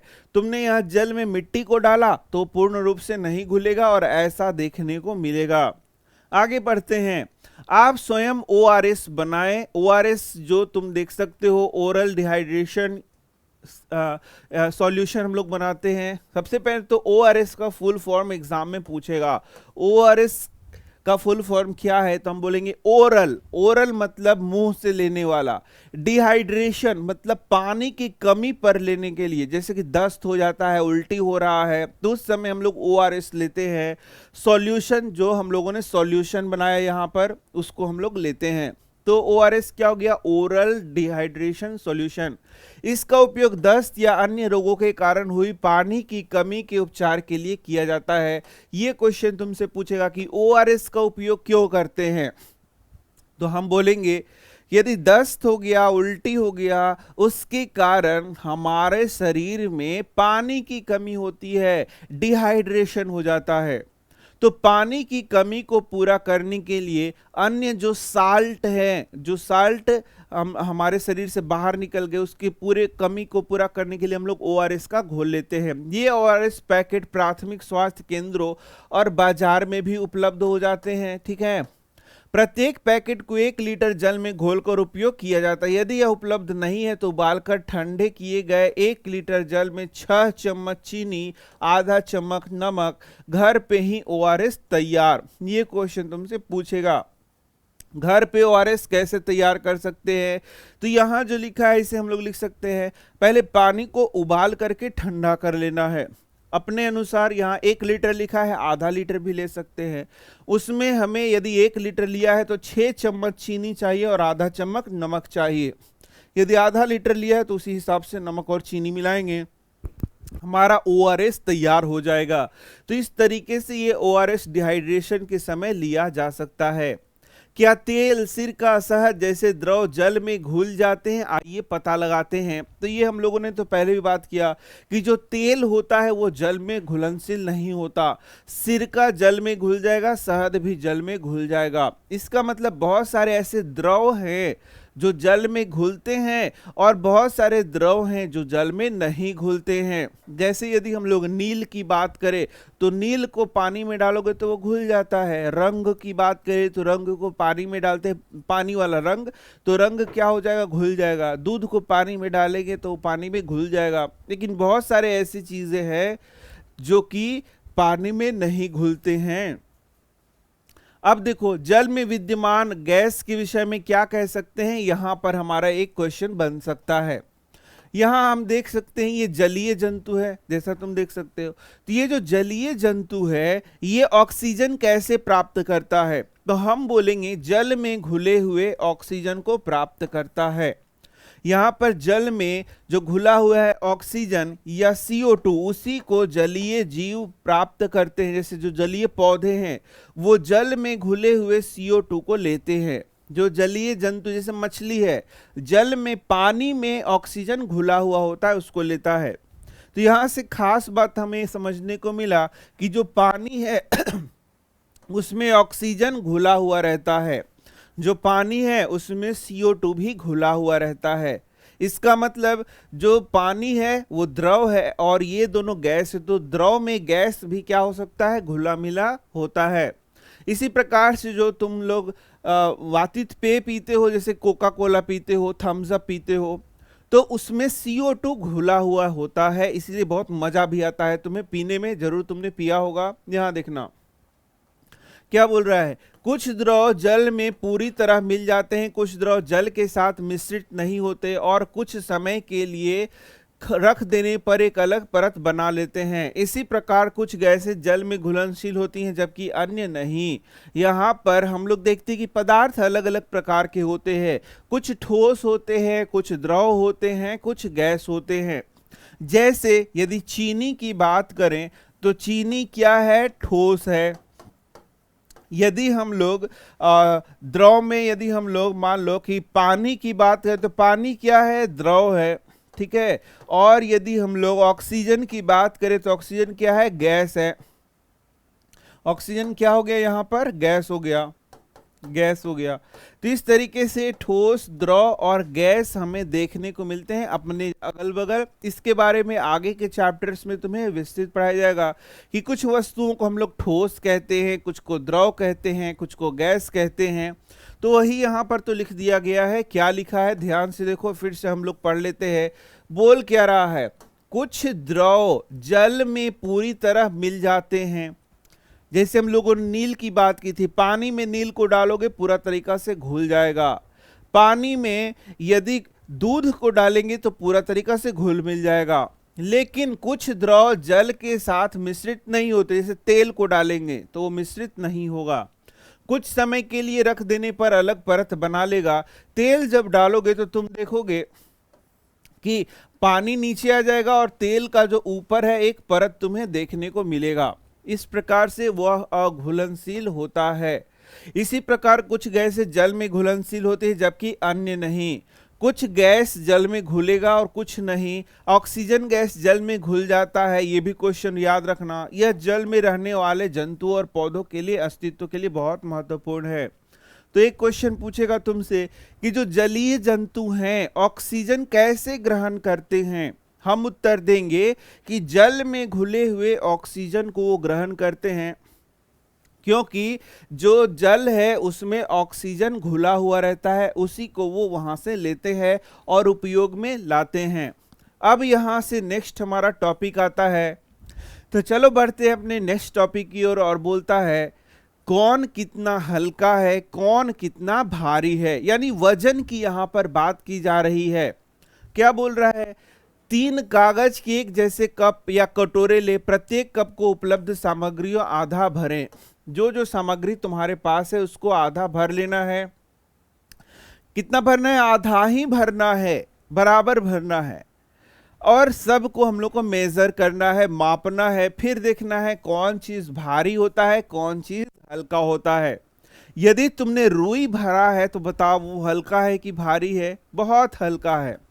लेकिन यदि तुमने लोहा भर दिया है तो वो क्या होता है, बहुत भारी होता है। इसके ये क्यों होता है, इसके घनत्व के कारण होता है, जो कि आगे के चैप्टर्स में तुम्हें पढ़ाए जाएंगे।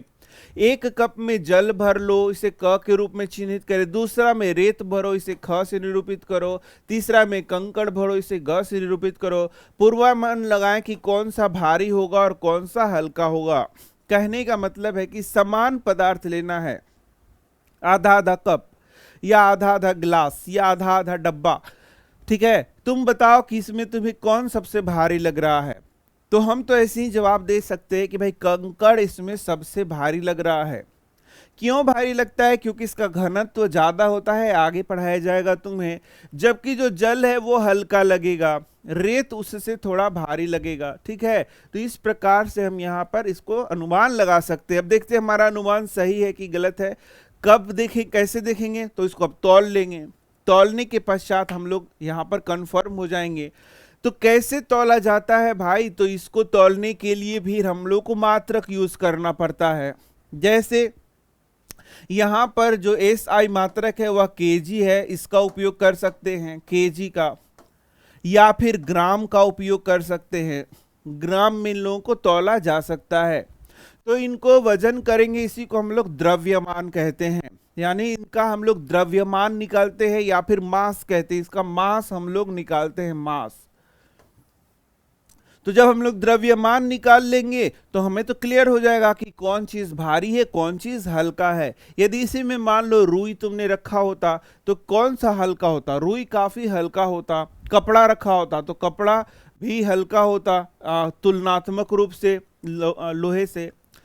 आंकड़ों की तुलना करें और निष्कर्ष निकाले कि कौन सा भारी है, कौन सा हल्का। तो भाई इससे तो हजारों पदार्थ हो सकते हैं जिन्हें हम लोग तौल सकते हैं और तौल करके पता कर सकते हैं कि कौन भारी है, कौन हल्का है।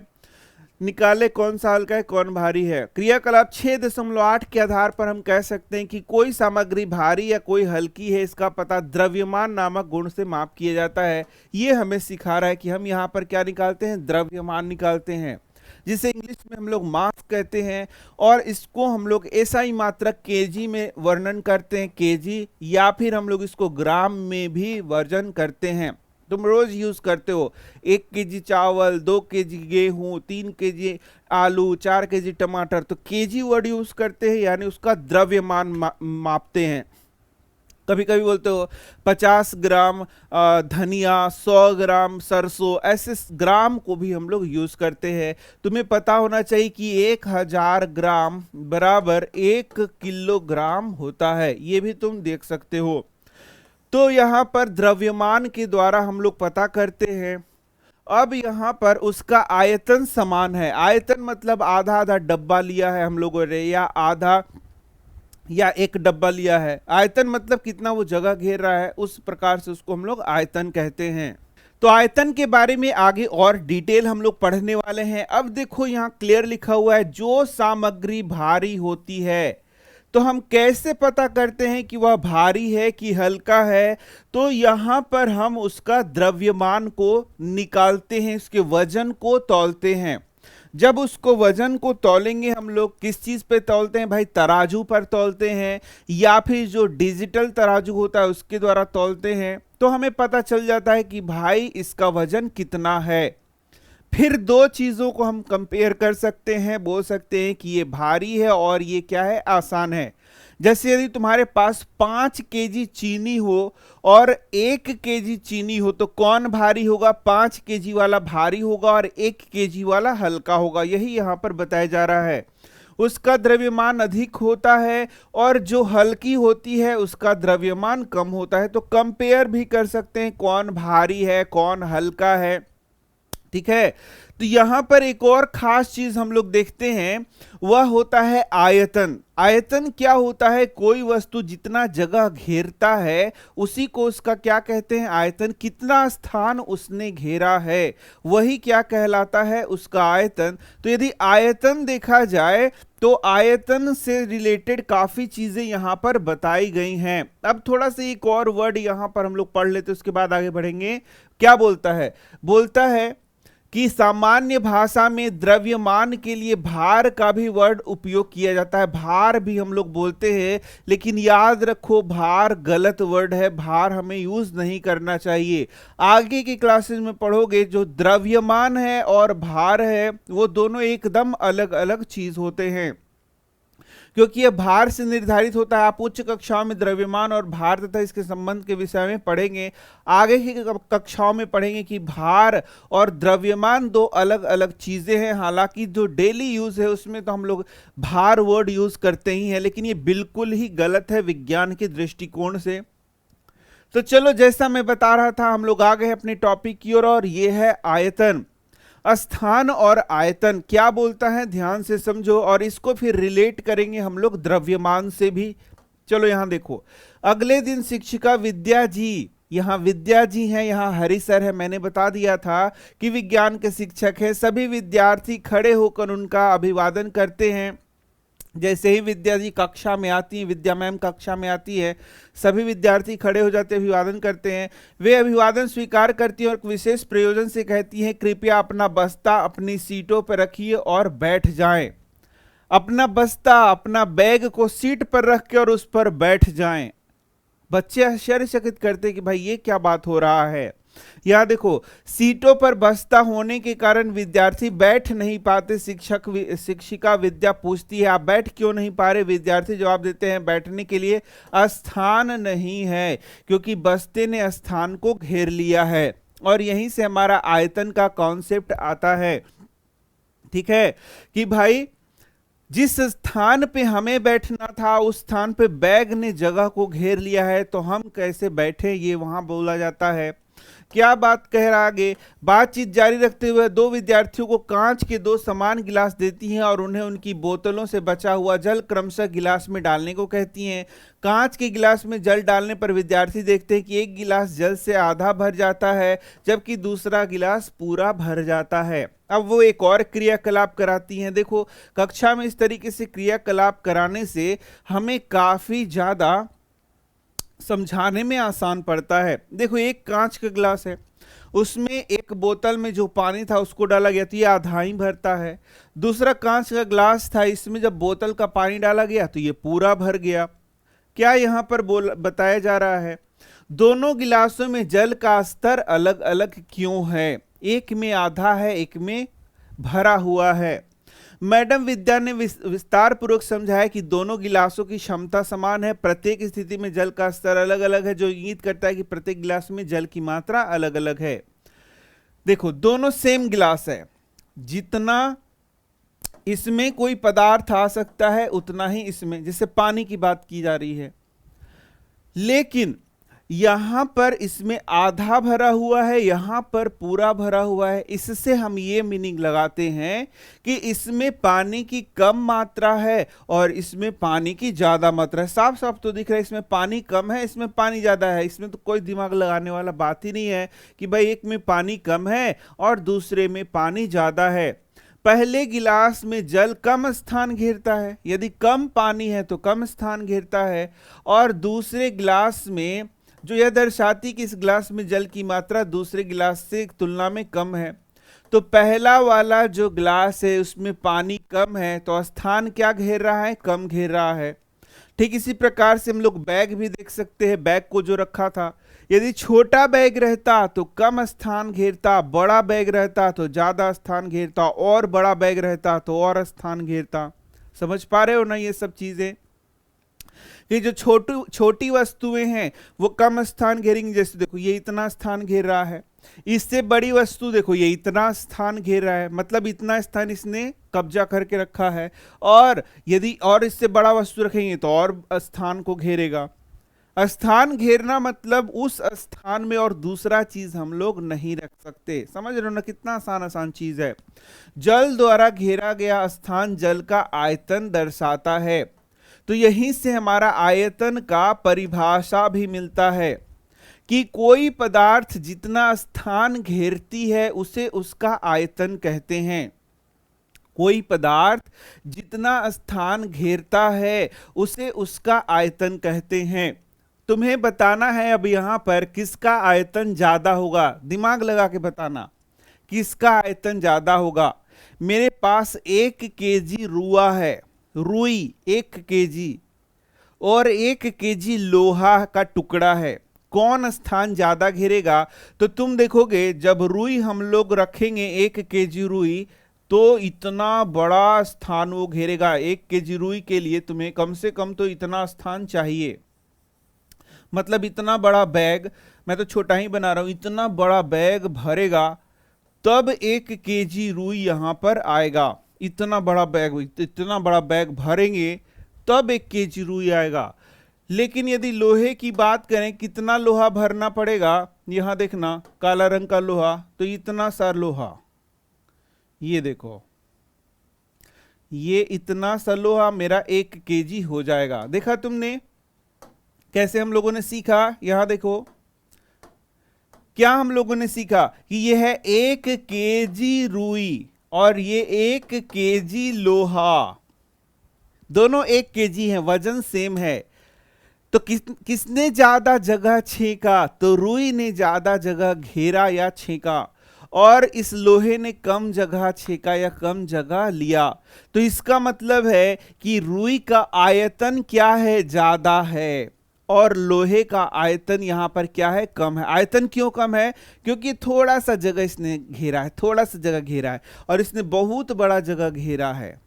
तो यहां पर बोलेंगे इसका आयतन कम है, इसका आयतन ज्यादा है। यही तो है आयतन। आयतन का मतलब कितना जगह उसने घेरा है, उसी को तो आयतन कह रहे हैं। इसने इतना जगह घेर लिया, इसने एकदम छोटा सा जगह घेर लिया, यही है इसका आयतन। बस यही हम लोग यहां सीखना चाह रहे हैं। अब देखो, मैं जग का पूरा पानी खाली बोतल में क्यों नहीं भर पाई? अब मुझे इसका कारण समझ में आ गया। देखो, इसका मतलब हो गया कि जग का जो आयतन है वो ज्यादा है, जग का आयतन ज्यादा है, और बोतल का आयतन क्या है? कम है। बोतल का आयतन क्या है? कम है। यानी कि यहां पर जब पूरा जग का पानी हम भरेंगे तो कहां से ये 1 बोतल में आएगा? इसके लिए 2 बोतल या 3 बोतल की आवश्यकता होगी, यही यहां पर बता रहा है। समझ में आ रहा है थोड़ा थोड़ा जो मैं बता रहा हूं? आपने दुकानों में अलग अलग आकार के पानी के जल की बोतलें देखी होंगी, तुम्हारे पास भी तो पानी का बोतल होगा। तुम उसमें देखोगे कि अलग अलग जो बोतल होगा उसमें अलग अलग लिखा होगा मात्रा से 1 litre, 500 ml, 200 ml, 250 ml, 100 ml, ऐसे लिखा रहता है बोतलों पर। तो ये क्या है, ये इसके आयतन को बताता है। तुम्हें याद रखना है कि 1 लीटर आयतन को दिखा रहा है, इसका मतलब जो लीटर है वह आयतन का क्या हो गया, मात्रक हो गया। इसी प्रकार से मिलीलीटर या मिलीलीटर क्या हो गया, आयतन का मात्रक हम लोग यहां पर बोल रहे हैं। समझ में आ रहा है? तो क्या ये 1 लीटर, जैसे हम लोग दूध जब लेते हैं तो बोलते हैं 1 लीटर दूध, हम लोग 1 केजी दूध नहीं बोलते, क्योंकि केजी और लीटर दोनों अलग अलग होते हैं। 1 केजी कोई वस्तु है वह द्रव्यमान को बताता है, और 1 लीटर कोई वस्तु है वह उसके आयतन को बताता है, याद रखना है। इत्यादि लिखा रहता है, या बोतलों में जल के आयतन को दर्शाता है, यानी आयतन का मात्रक के रूप में इसे लीटर, मिलीलीटर लिखा रहता है। यहां भी देखो 500 ml का बोतल है, 500 ml का दूध का बोतल है, तो ये यहां पर आयतन लिखा है कि इसमें 500 ml दूध आएगा, 500 ml पानी आएगा। पीने के जल और दूध की बोतलों में 500 ml के लेबल लगा रहता है, इसमें हाफ केजी कभी नहीं लिखा रहेगा, 500 ग्राम नहीं लिखा रहता है। समझ में आ रहा है तुम्हें? क्योंकि ग्राम से हम लोग द्रव्यमान को मापते हैं और लीटर से हम लोग आयतन को मापते हैं, याद रखना, मैंने बताया भी था। अब आप वस्तुओं के कई गुणों के बारे में जानते हैं, तथापि सभी वस्तुओं में सभी गुण विद्यमान नहीं होते, ये भी हम लोग जानते हैं कि सभी वस्तुओं में सभी गुण विद्यमान नहीं रहते। जो गुण धातुओं में हैं वो गुण कपड़े में नहीं हो सकता, वह गुण लकड़ी में नहीं हो सकता। समझ में आ रहा है? यानी अलग अलग जो पदार्थ होते हैं उसमें खास गुण पाए जाते हैं। चलो तो बढ़ते हैं अपने नेक्स्ट टॉपिक की ओर, और यहां से हमारा बहुत इंपॉर्टेंट टॉपिक आता है, द्रव्य क्या होता है। द्रव्य, मैटर, पदार्थ क्या होता है, यहां से हमें देखना है, यहां से हमें सीखना है। क्या बोल रहा है, देखना कि पदार्थ किसे कहते हैं, द्रव्य किसे कहते हैं, या मैटर किसे कहते हैं। तो सीधा सा आंसर है, वे सभी चीजें जिसमें द्रव्यमान और आयतन दोनों होता है, उन सभी को हम लोग क्या कहते हैं, पदार्थ कहते हैं। पदार्थ कहते हैं या फिर द्रव्य कहते हैं। द्रव आधा वो और यह द्रव्य। देखो एक और होता है द्रव, तो द्रव और द्रव्य काफी अलग है, इन दोनों को मिक्स मत करना। समझ गए? तो क्लियर है। व्हाट इज मैटर, तो हम लोग बोलेंगे वे सारे पदार्थ जिसमें द्रव्यमान और आयतन दोनों मौजूद होगा, उसे हम पदार्थ कहते हैं, उसका नाम पदार्थ कहा जाता है। तो दुनिया की सभी चीजों को हम लोग किस नाम से जानेंगे, एक खास नाम देंगे और उसे हम लोग पदार्थ कहेंगे। किसी भी चीज को हम लोग पदार्थ कह सकते हैं, जैसे कैमरा को पदार्थ कहेंगे, पंखे को पदार्थ कहेंगे, ये जो दीवार है इसको पदार्थ कहेंगे, पेंसिल को पदार्थ कहेंगे, पेन को पदार्थ कहेंगे, शर्ट को पदार्थ कहेंगे, अपने शरीर को पदार्थ कहेंगे। सब चीज पदार्थ है, हर चीज पदार्थ है। लेकिन यहां पर कुछ चीजें, हवा को भी पदार्थ कहेंगे क्योंकि यह स्थान घेरती है, इसमें द्रव्यमान भी होता है, हवा में भी। कुछ चीजों में थोड़ा सा समस्या है पदार्थ बोलने में, जैसे कि प्रकाश। प्रकाश को हम लोग सीधे पदार्थ नहीं बोलते, वो पदार्थ नहीं होता। और कुछ ऐसे गुण होते हैं जिसको हम लोग पदार्थ नहीं बोलते, जैसे खुश होना, उदास होना, प्रेम करना, नफरत करना, ये सब पदार्थ नहीं होता। बाकी सभी चीजें, यहाँ जितनी भी चीजें दिख रही हैं तुम्हारे घर में, जितना भी कुर्सी, टेबल, तकिया, बेड, जो भी है, सब पदार्थ है, क्योंकि उसमें दो चीज हमेशा रहता है, एक होता है द्रव्यमान और दूसरा आयतन। याद रखना है ये हमें। क्या हम उन वस्तु या सामग्री को एक सामान्य नाम दे सकते हैं? तो अभी तक जितनी वस्तुएं हम लोगों ने पढ़ी, जितनी सामग्रियां हम लोगों ने पढ़ी, जो भी चीज पढ़ा, सबको हम लोग एक खास नाम देंगे और वो क्या हो जाएगा, पदार्थ। तो धातु क्या है, पदार्थ है। लकड़ी क्या है, पदार्थ है। मिट्टी क्या है, पदार्थ है। शीशा क्या है? पदार्थ है। लोहा क्या है? पदार्थ है। चांदी क्या है? पदार्थ है। और उससे बनी हुई सामग्रियां जैसे गिलास क्या है? पदार्थ है। टेबल क्या है? पदार्थ है। दरवाजा क्या है? पदार्थ है। हर चीज को बस एक नाम से हम लोग जानेंगे, पदार्थ, पदार्थ और पदार्थ, बात खत्म। लेकिन कुछ चीज पदार्थ नहीं भी है, ये भी हम लोग जान चुके हैं। आगे देखो, कोई भी वस्तु जो स्थान घेरता है, स्थान घेरता है मतलब उसमें आयतन होता है, साथ में द्रव्यमान होता है, उसे हम लोग पदार्थ कहते हैं, द्रव्य कहते हैं, मैटर कहते हैं। याद कर लेना, ये परिभाषा भी आई है अभी के क्लास में और आगे की क्लास में भी। द्रव्यमान द्रव्य की मात्रा को बताता है और इसे ग्राम या किलोग्राम में हम लोग व्यक्त करते हैं। अभी हम लोगों ने पढ़ लिया कि द्रव्यमान वजन को नापने के लिए हम लोग एक इकाई का यूज करते, एक मात्रक का यूज करते हैं, या तो किलोग्राम जो एसआई मात्रक है, या फिर ग्राम भी यूज कर सकते हैं। इसी प्रकार से यदि आयतन है तो आयतन को मापने के लिए हम लोग लीटर का यूज कर सकते हैं, मिलीलीटर का यूज कर सकते हैं। ये सब मैंने अभी तुरंत में बताया है। तो इस प्रकार से ये पदार्थ के बारे में बता रहा है। अब आ गया हमारा एक ऑरेंज बॉक्स, यहां देख सकते हो। इस ऑरेंज बॉक्स के बारे में पढ़ते हैं। अंतरराष्ट्रीय मात्रक पद्धति, एसआई मात्रक यहां बोल रहा है, देख सकते हो। तो एसआई मात्रक जो अंतरराष्ट्रीय मात्रक पद्धति है, जो कि एक चैप्टर में मैंने पढ़ाया भी है, किलोग्राम द्रव्यमान का इकाई है। ये हम लोगों ने पढ़ा है कि जो द्रव्यमान का इकाई है उसे हम लोग क्या बोलते हैं? केजी। द्रव्यमान की इकाई को हम लोग क्या बोलते हैं? किलोग्राम, केजी बोलते हैं। किलोग्राम का संक्षिप्त रूप केजी होता है, यह भी हमें याद कर लेना है। केजी में लिखा जाता है।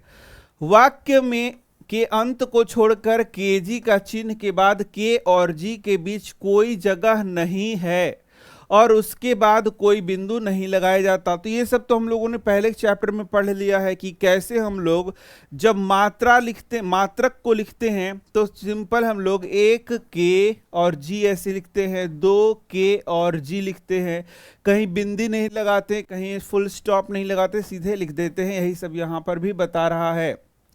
द्रव्यमान लिखते समय हमेशा संख्यात्मक मान्य और इकाई के बीच में अंतराल छोड़ें। उदाहरण के लिए द्रव्यमान 7 किलोग्राम है तो 7 केजी लिखते हैं, 7 केजीज कभी भी नहीं लिखते। ये सब मैंने पढ़ाया है एक चैप्टर में, तुम देख लेना कि यहाँ पर हम लोग प्लूरल कभी नहीं लिखते, सब सिंगुलर में लिखते हैं, यानी केजी ही लिखा जाता है, केजीज कभी भी नहीं लिखा जाता। यदि द्रव्यमान, अच्छा आगे देखो, अब इस प्रकार से हम लोग आयतन का मात्रक लेंगे तो आयतन का मात्रक हम लोग बड़ा एल के रूप में और मिलीलीटर में बड़ा एम और छोटा एल के रूप में लिखा जाता है, एमएल।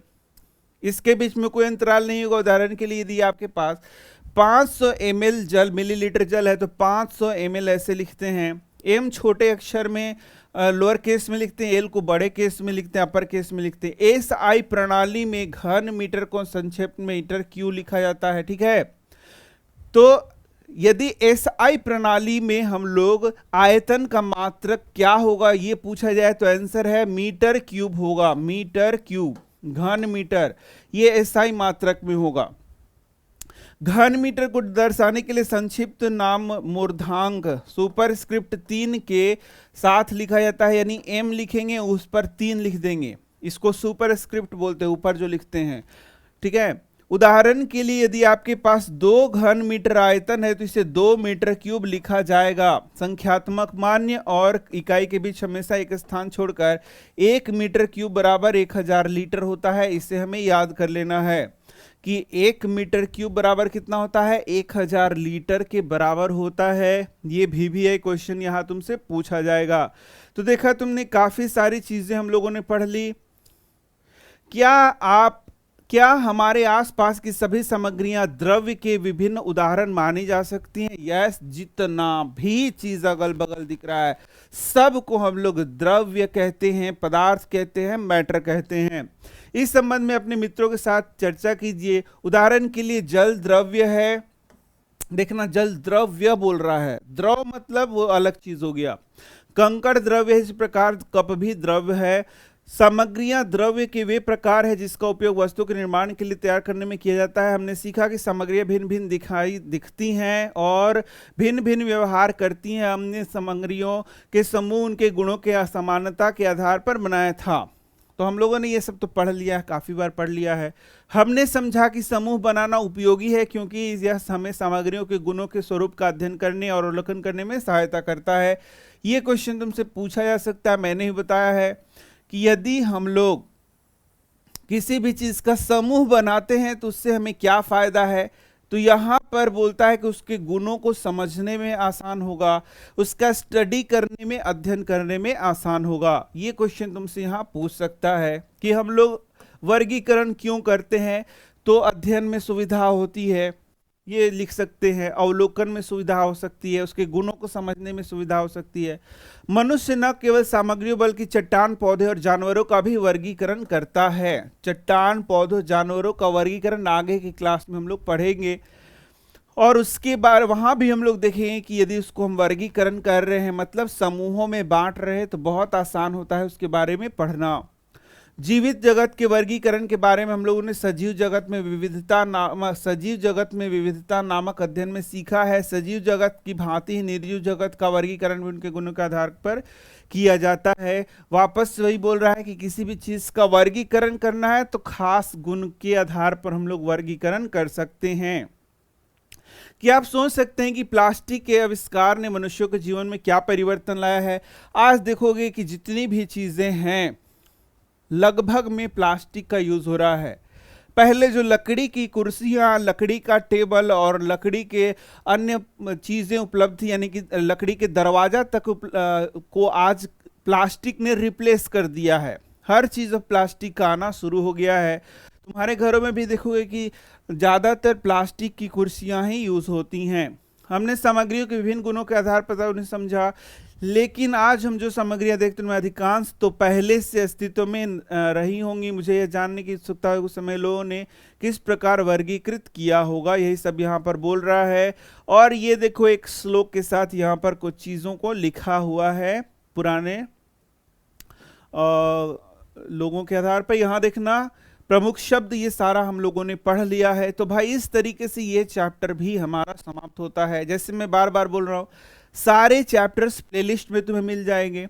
इसी के साथ यदि ये पूरा चैप्टर्स तुम एक साथ लेना चाहते हो तो हमारे ऐप पर भी जा सकते हो, वहां पर भी मिल जाएगा।